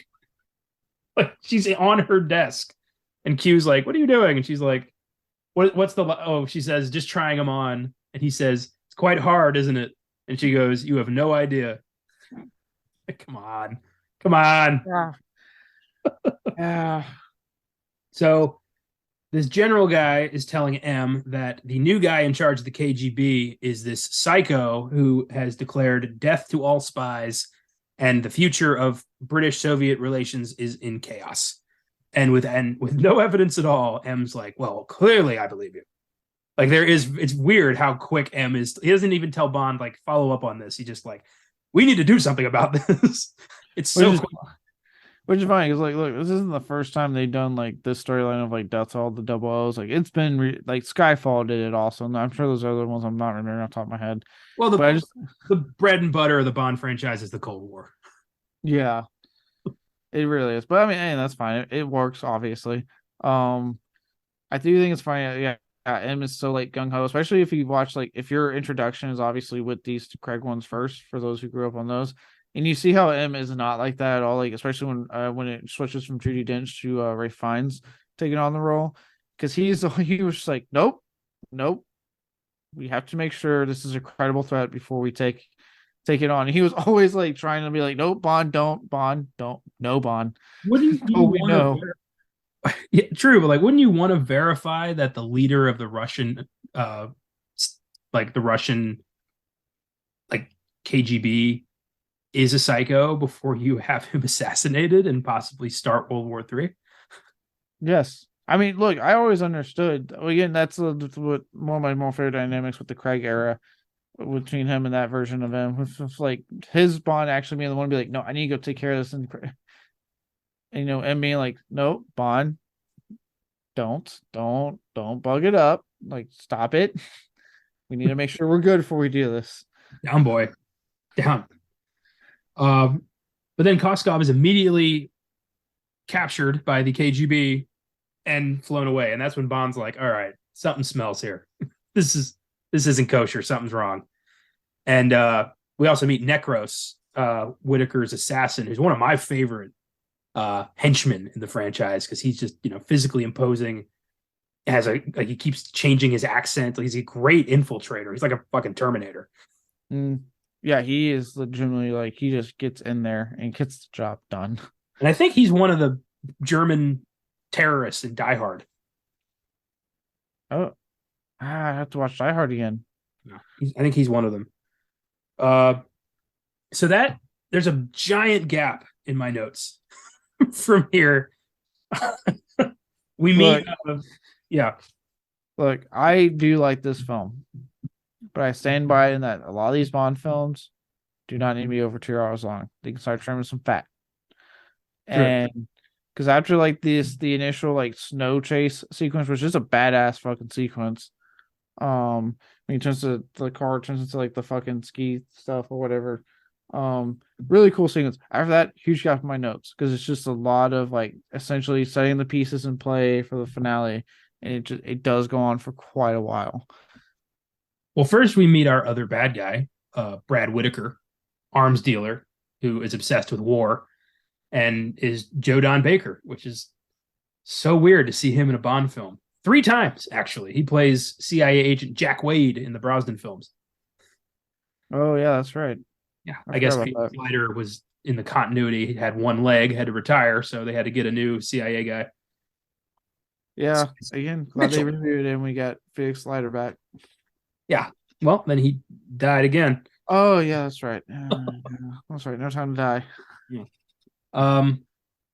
So they're playing. Him, and Whitaker or Whitaker and Koskov are working together to steal from the Russian government, like, and then buy opium and sell that on the black market. It's not a very well thought out plan, nor is it really compelling for a Bond film. Usually these like they're world destruction is at stake.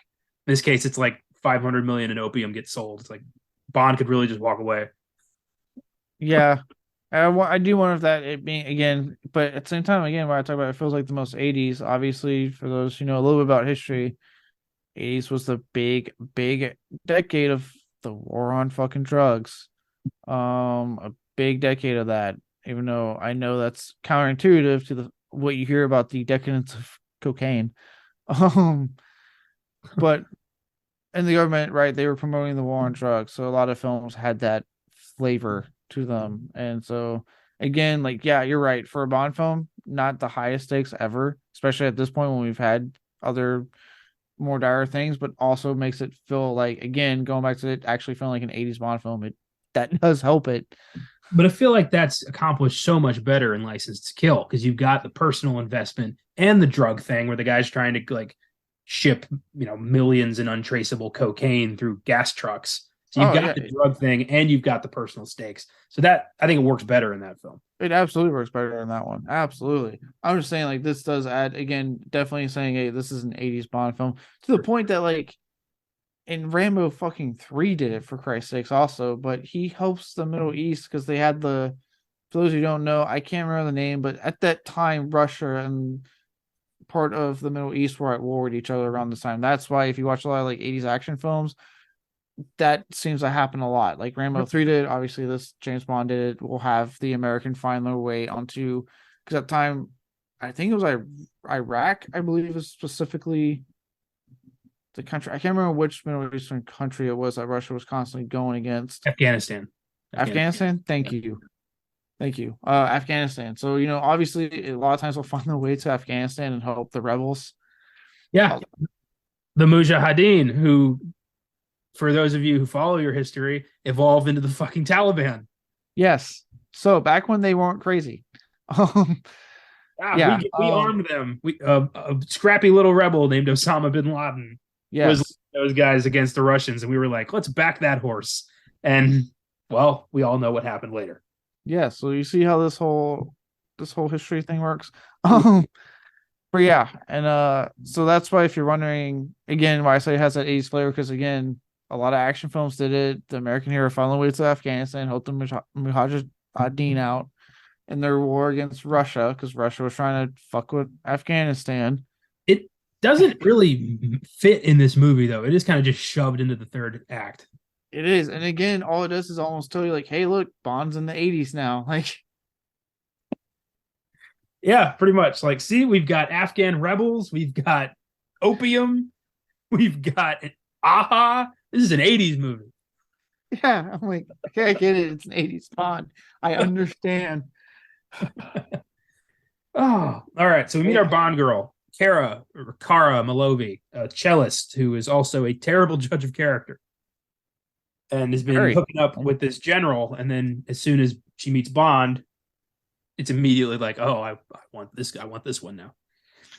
And it takes a Ferris wheel to have them start, hooking up. And in this scene on the Ferris wheel, Bond says an insane line that I can't believe more people don't consider like ridiculously dark.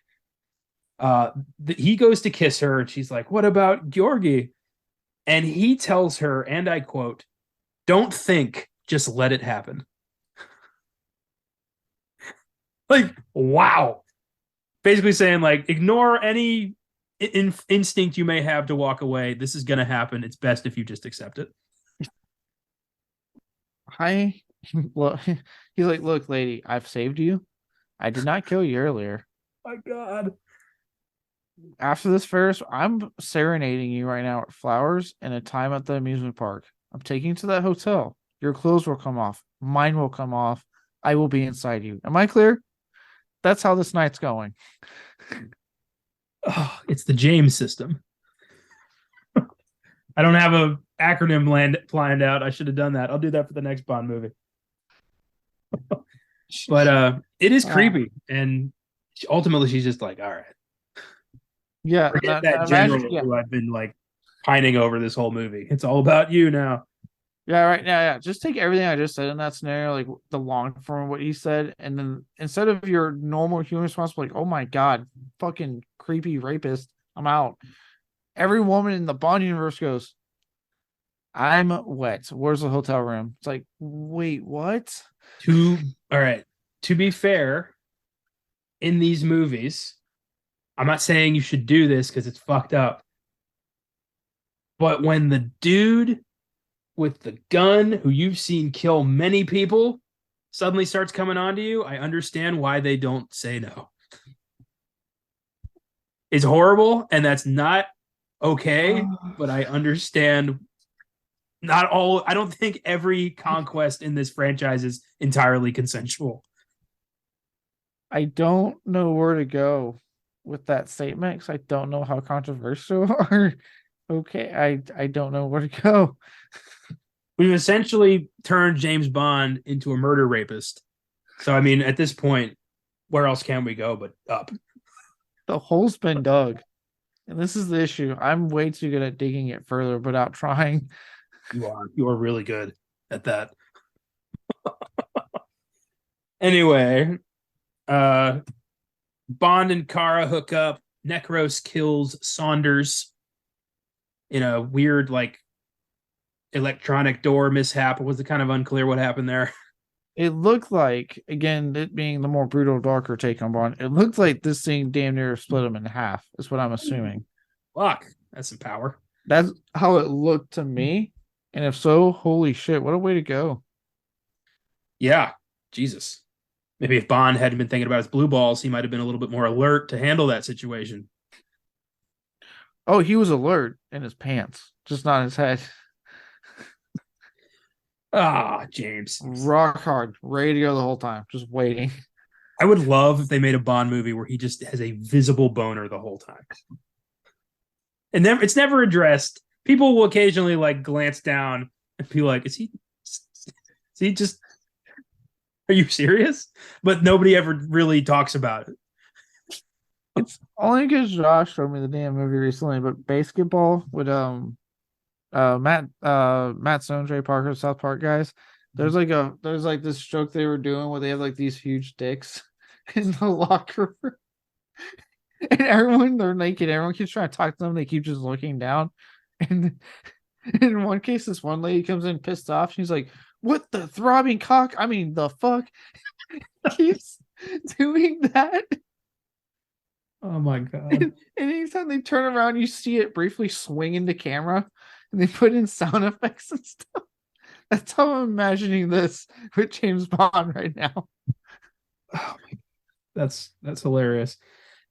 All right, you know what? We've dug the hole. Let's dig further. For once I'm not digging. Usually I was expecting you to get us out of this hole, but okay, let's go. I don't think it's ever addressed. I mean, it's implied in all of these films. Do you think Bond is packing? Absolutely. I don't think he is. What? I think this is all. I think the whole Bond persona comes from penis envy. I think he's rocking a micropene and it's causing him to get a hero complex. I like how you say micropene, not penis. Micropene. Yeah, you can thank Dan Cummins for that. I've heard that word 100 fucking times.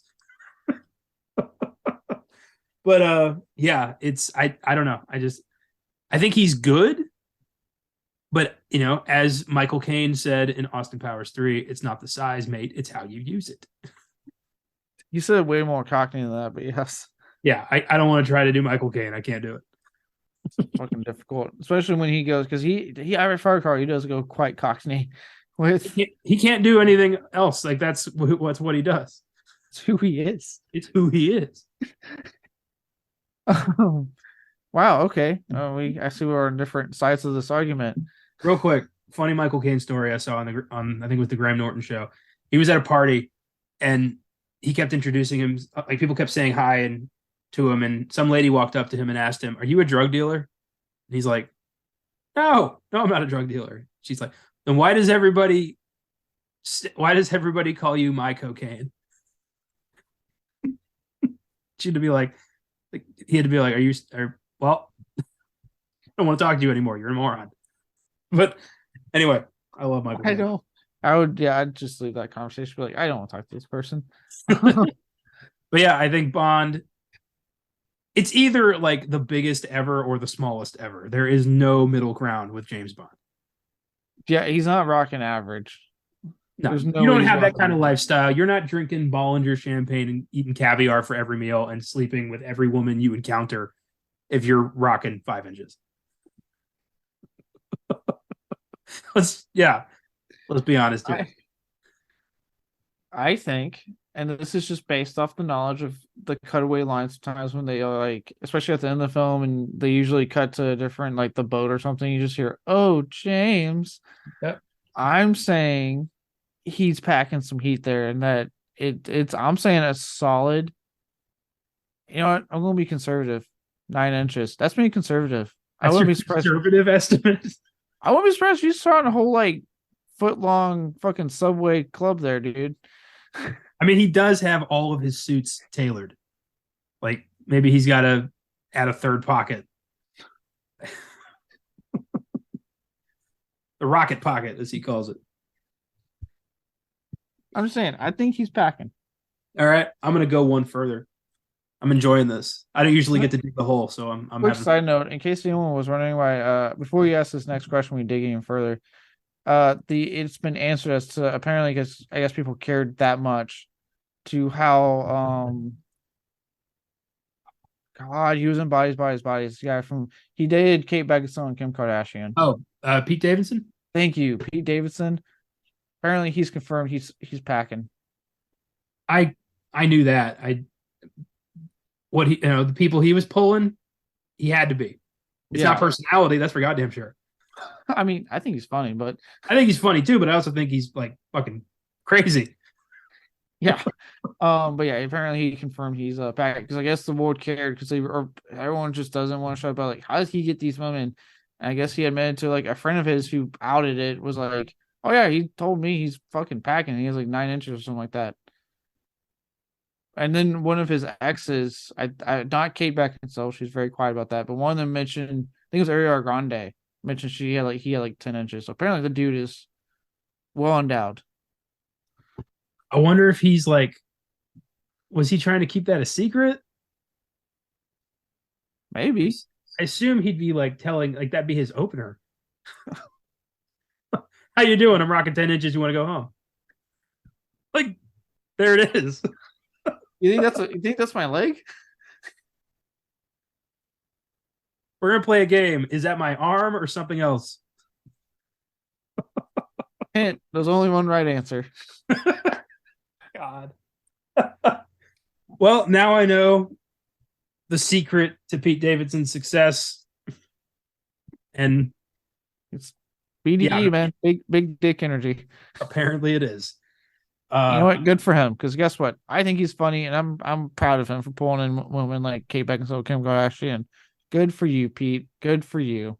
I do think, I think he's funny. I love that his first name is another word for a penis because apparently he's 60% penis. So it's appropriate. Anyway, so my follow-up question, actually, this ties in great to that. Of the actors who played James Bond, who is packing the most heat, and why is it Timothy Dalton? There's only one answer. Actually, it's probably Roger Moore. I mean, that would explain a lot. It has to be like it's not Sean Connery. I feel like look, dare I say it, and I know he's a look. Say about Sean Connery. I thought he was a great man. I love the guy. I love his movies. Great man. Let's slow down on that one. Great actor. Oh, I'm sorry. Yeah, he does have that whole thing about slapping women. Um, I'll say it. I think he was average. I think a lot of the women slapping was not just the time. I think he was airing out some frustrations on his package. I am not going to argue with you because that makes sense to me. Mm-hmm. Yeah. I'm going to say it. George Lazenby, I'm going to say he was probably packing. He wore kilts. That's a man thing to do. That's security masculine to do. You to make sure that kilt was long enough. Yep. He's packing. I mean, his whole movie is him just sleeping his way through a rejuvenation center. So yeah, word got around. Yeah. They're like, you have to. Roger Moore, I won't say he is, because look, 7 films, he was visibly aging. But goddamn it, was that man confident for 7 goddamn films in what he was doing? He had to be packing. Absolutely. I'm with you. I feel like Pierce. I feel like he got some shrinkage due to NBC, some mental shrinkage. I think I would say Pierce is probably average, but he knew how to use it. That's true. Craig got his eviscerated by Lashif in the first movie, so he's not rocking anything. Yeah, I don't know how he still got laid after that, or even produced a child in No Time to Die. I don't think that was his kid. There's nothing to back that up. There was never a DNA test. There's nothing to back that up. The chief destroyed that in Casino Royale. Yeah, you don't get your balls bashed in by a rope 4 or 5 times and then walk away unscathed. No. I do love God, Craig in that scene when he's laughing at him as he's doing it. I'm just like, oh God, that would be, how do you not break? That would be so painful. I was hoping Inspector, when he met Mr. White again, he just gave him a quick thank you for arriving in time before the chief cut his dick off. I was hoping for a little by the way, I owe you quite a lot. In return, I'll fuck your daughter. How about that? Don't worry. Blanks now, thanks to the chief. Blank. Jesus. I don't even remember where in the fucking movie we were. But yeah, Timothy Dalton, 100%. That is everything in his movie exudes big dick energy. Yeah, he's quiet. He talks when he needs to. He gets the job done, and then he gets the job done. He does. And if he's not average, but also knows how to use it, if not BDE. Yeah. All right. I'm glad we could settle that. That was a fun convo. Talking about transponding his dick and these subsequent actors. Yeah. All right. If there's one thing that's true, none of them are circumcised because they're all European. And that is the final word. Okay. I don't really know what to say to that one. Good for them. All right. Bond meets Pushkin. Pushkin's like, it's not me. Bond's like, okay. And decide to fake his death to initiate Whitaker and Koskov's first move, which was good. I love Pushkin's fake death. He's like, it's not very well acted, but I like that because he's not supposed to. You get it. Yeah. So Whitaker and Koskov go do their thing. They get Kara thinks that she thinks Bond's a bad guy. She drugs him and then is like, oh shit, I might be dating the bad guy. We also meet Felix Leiter for one scene, and he's played by Jack's ghost dad from Lost. Forgot about that. That was pretty cool. Oh yeah, okay. I didn't watch Lost, so I didn't know that. Yeah, he's dead before the events of the show, so it's not a big secret. But he's popping up as a ghost and being like, "I never loved you, son." No way, it was "I do love you, son." He backpedaled a lot. They break out of jail. They run into the Taliban. And they're like, help us. And he's like, no. Then he's like, well, maybe. Then they show up. The opium goes up in a plane. Bond puts a bomb in there. He fights Necros on the plane in one of the best fight scenes in the Bond franchise. Bond versus Necros on that plane. That was done phenomenally well. Oh, that was a good one, especially when they're like hanging on the back of it. Ooh, like the semi Uncharted moment. Obviously, Uncharted probably took from that quite a bit, which is fine. I get it, but homage. It's an homage. Yeah, but yeah, it's definitely like a really neat sequence.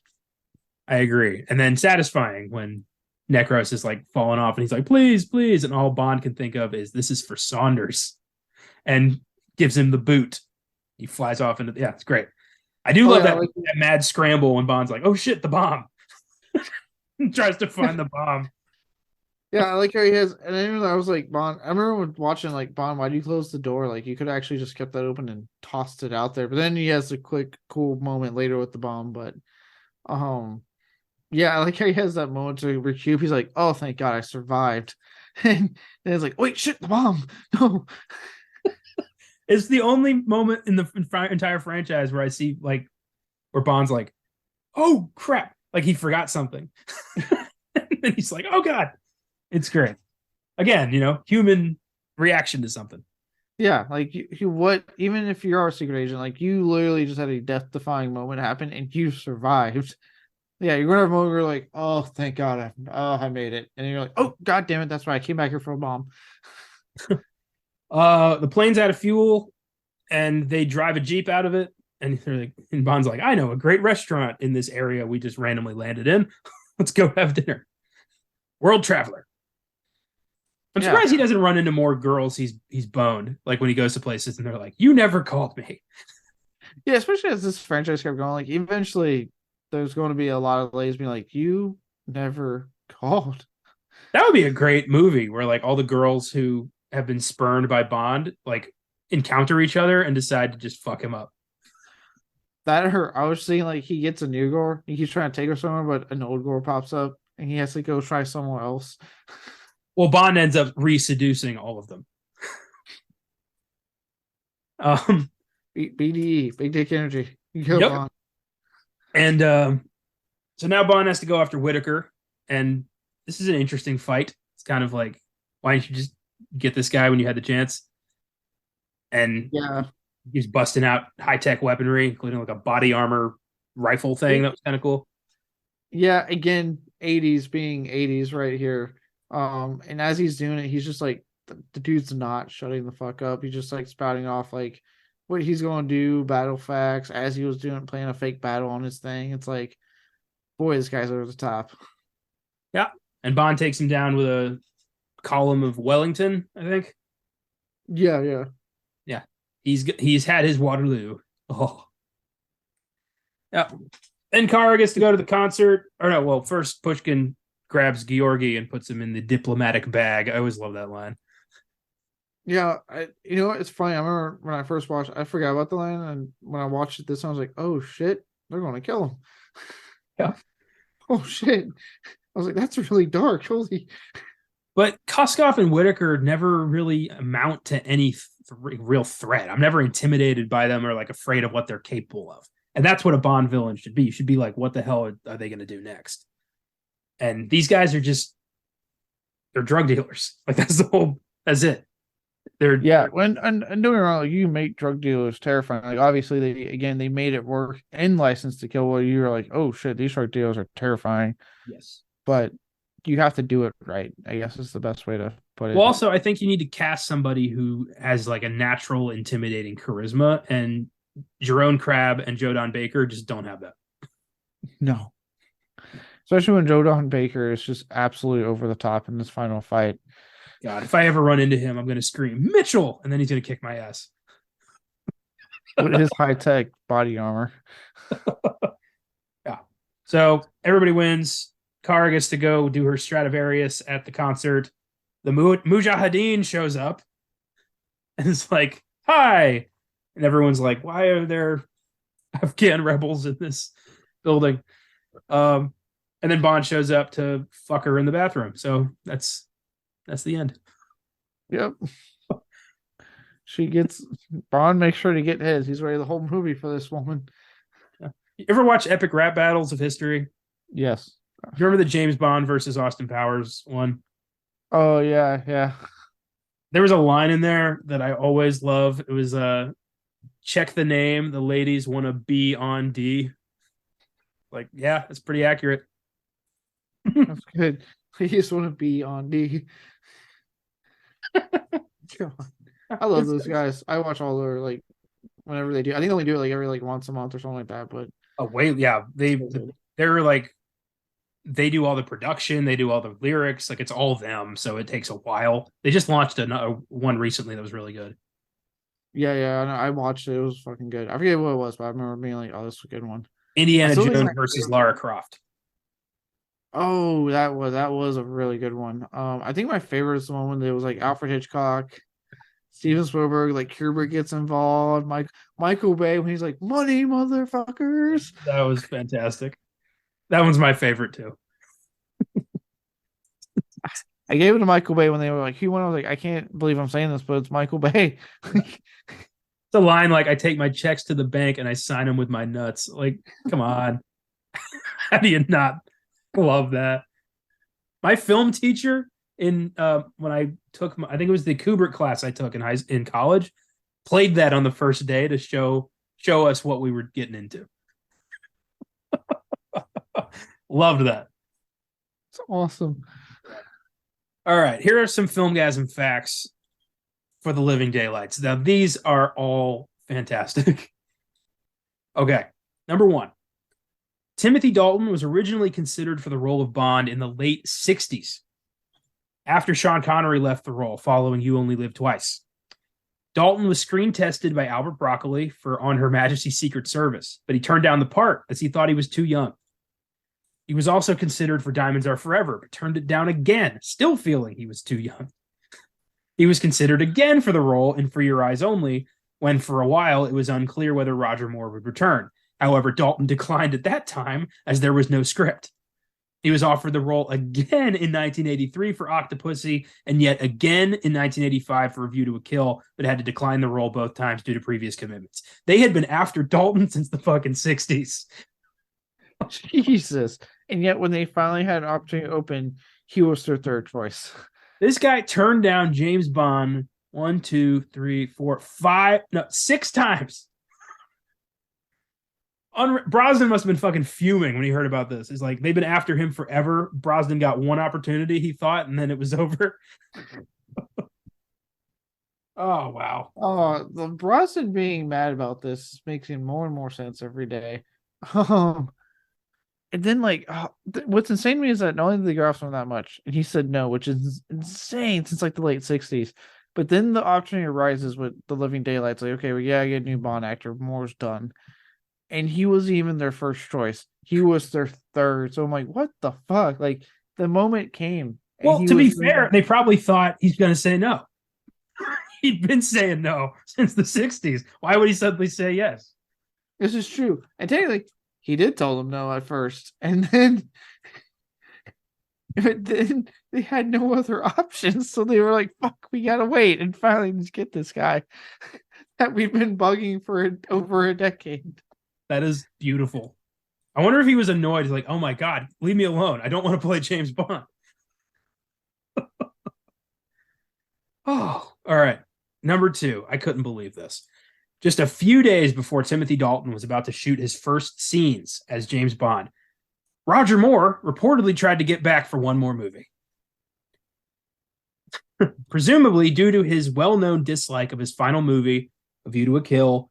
He felt it should have ended on a better note. He called Albert Broccoli about this. He was like, I got to do one more. I got to do it right. The last one sucked. Let me do this. Let me end this right.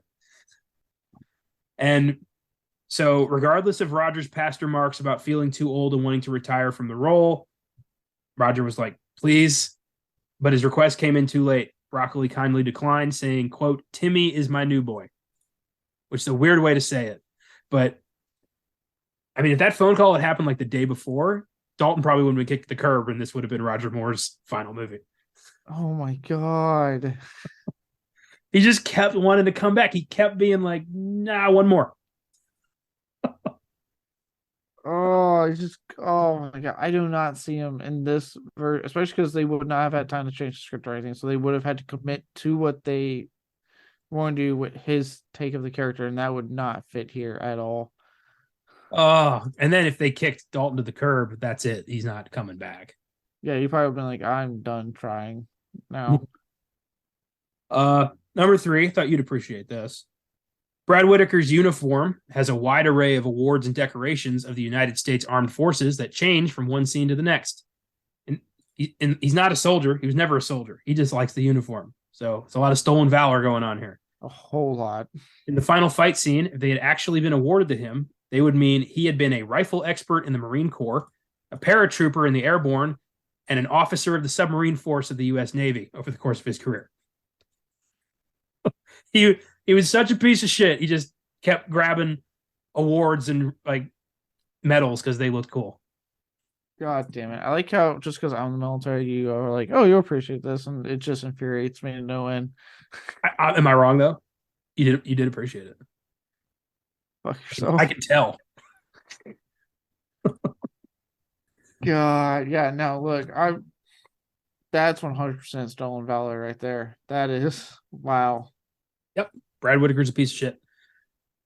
For some reason, the line where he goes, "You blew up $500 million," always irritates me.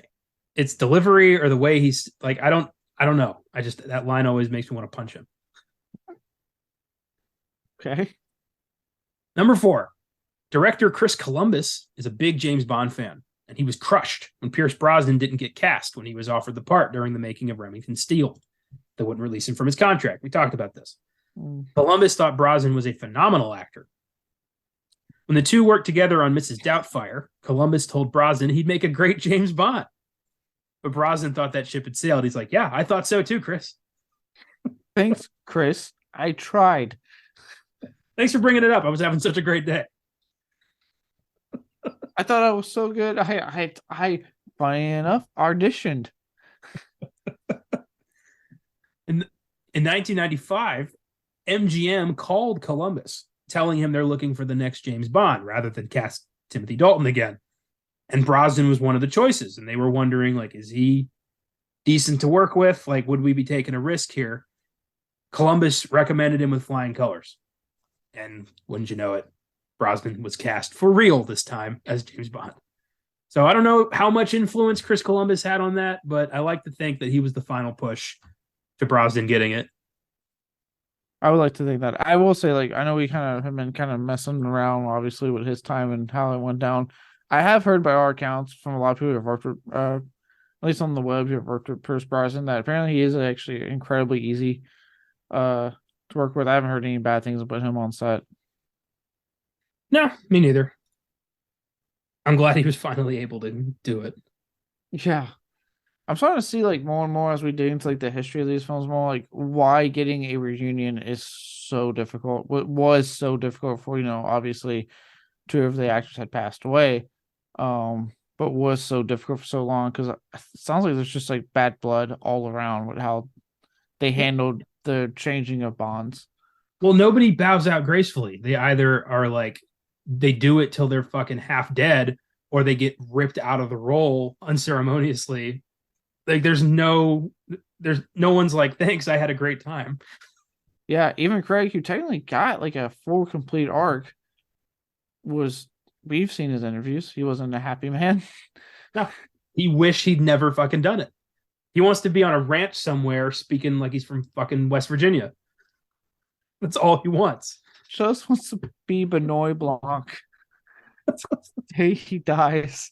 What did you hear Dave Bautista talking about? Like Craig's demeanor on set, like on the set of Spectre, he was aloof, didn't talk to anybody, was just kind of somber. On Glass Onion, he was happy and smiling and talking to everybody and having a great time. He is so happy to not be James Bond. It's amazing.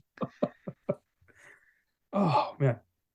If you told a British actor you can either play James Bond or a detective from Kentucky, I mean, I doubt I'm sure somebody would think about it, but you'd think that'd be a pretty easy decision. But Apparently not. Apparently, man, the UK, like, this is such a UK property, but boy, do these actors like not want to do it.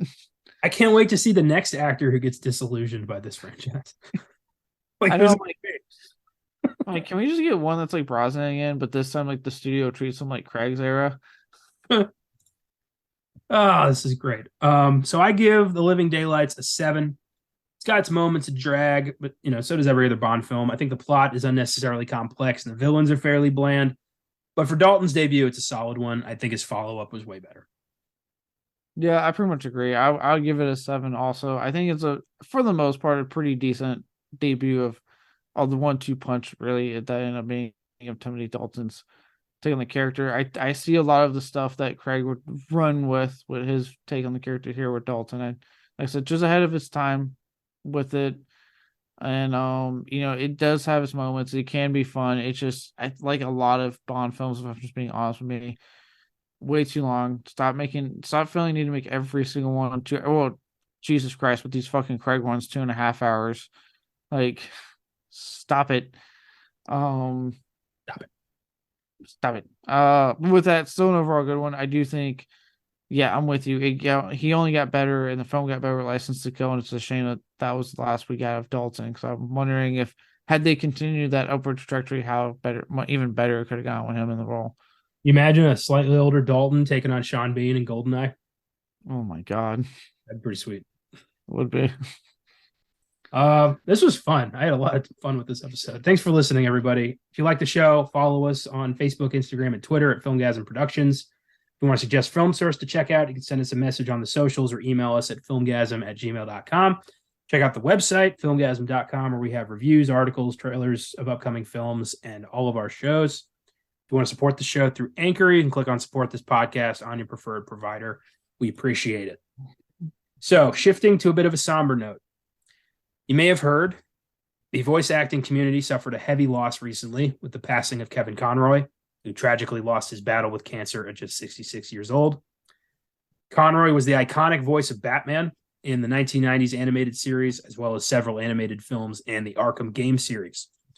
To many, myself included, he was the definitive Batman. When I think of Batman, it's his voice I think of.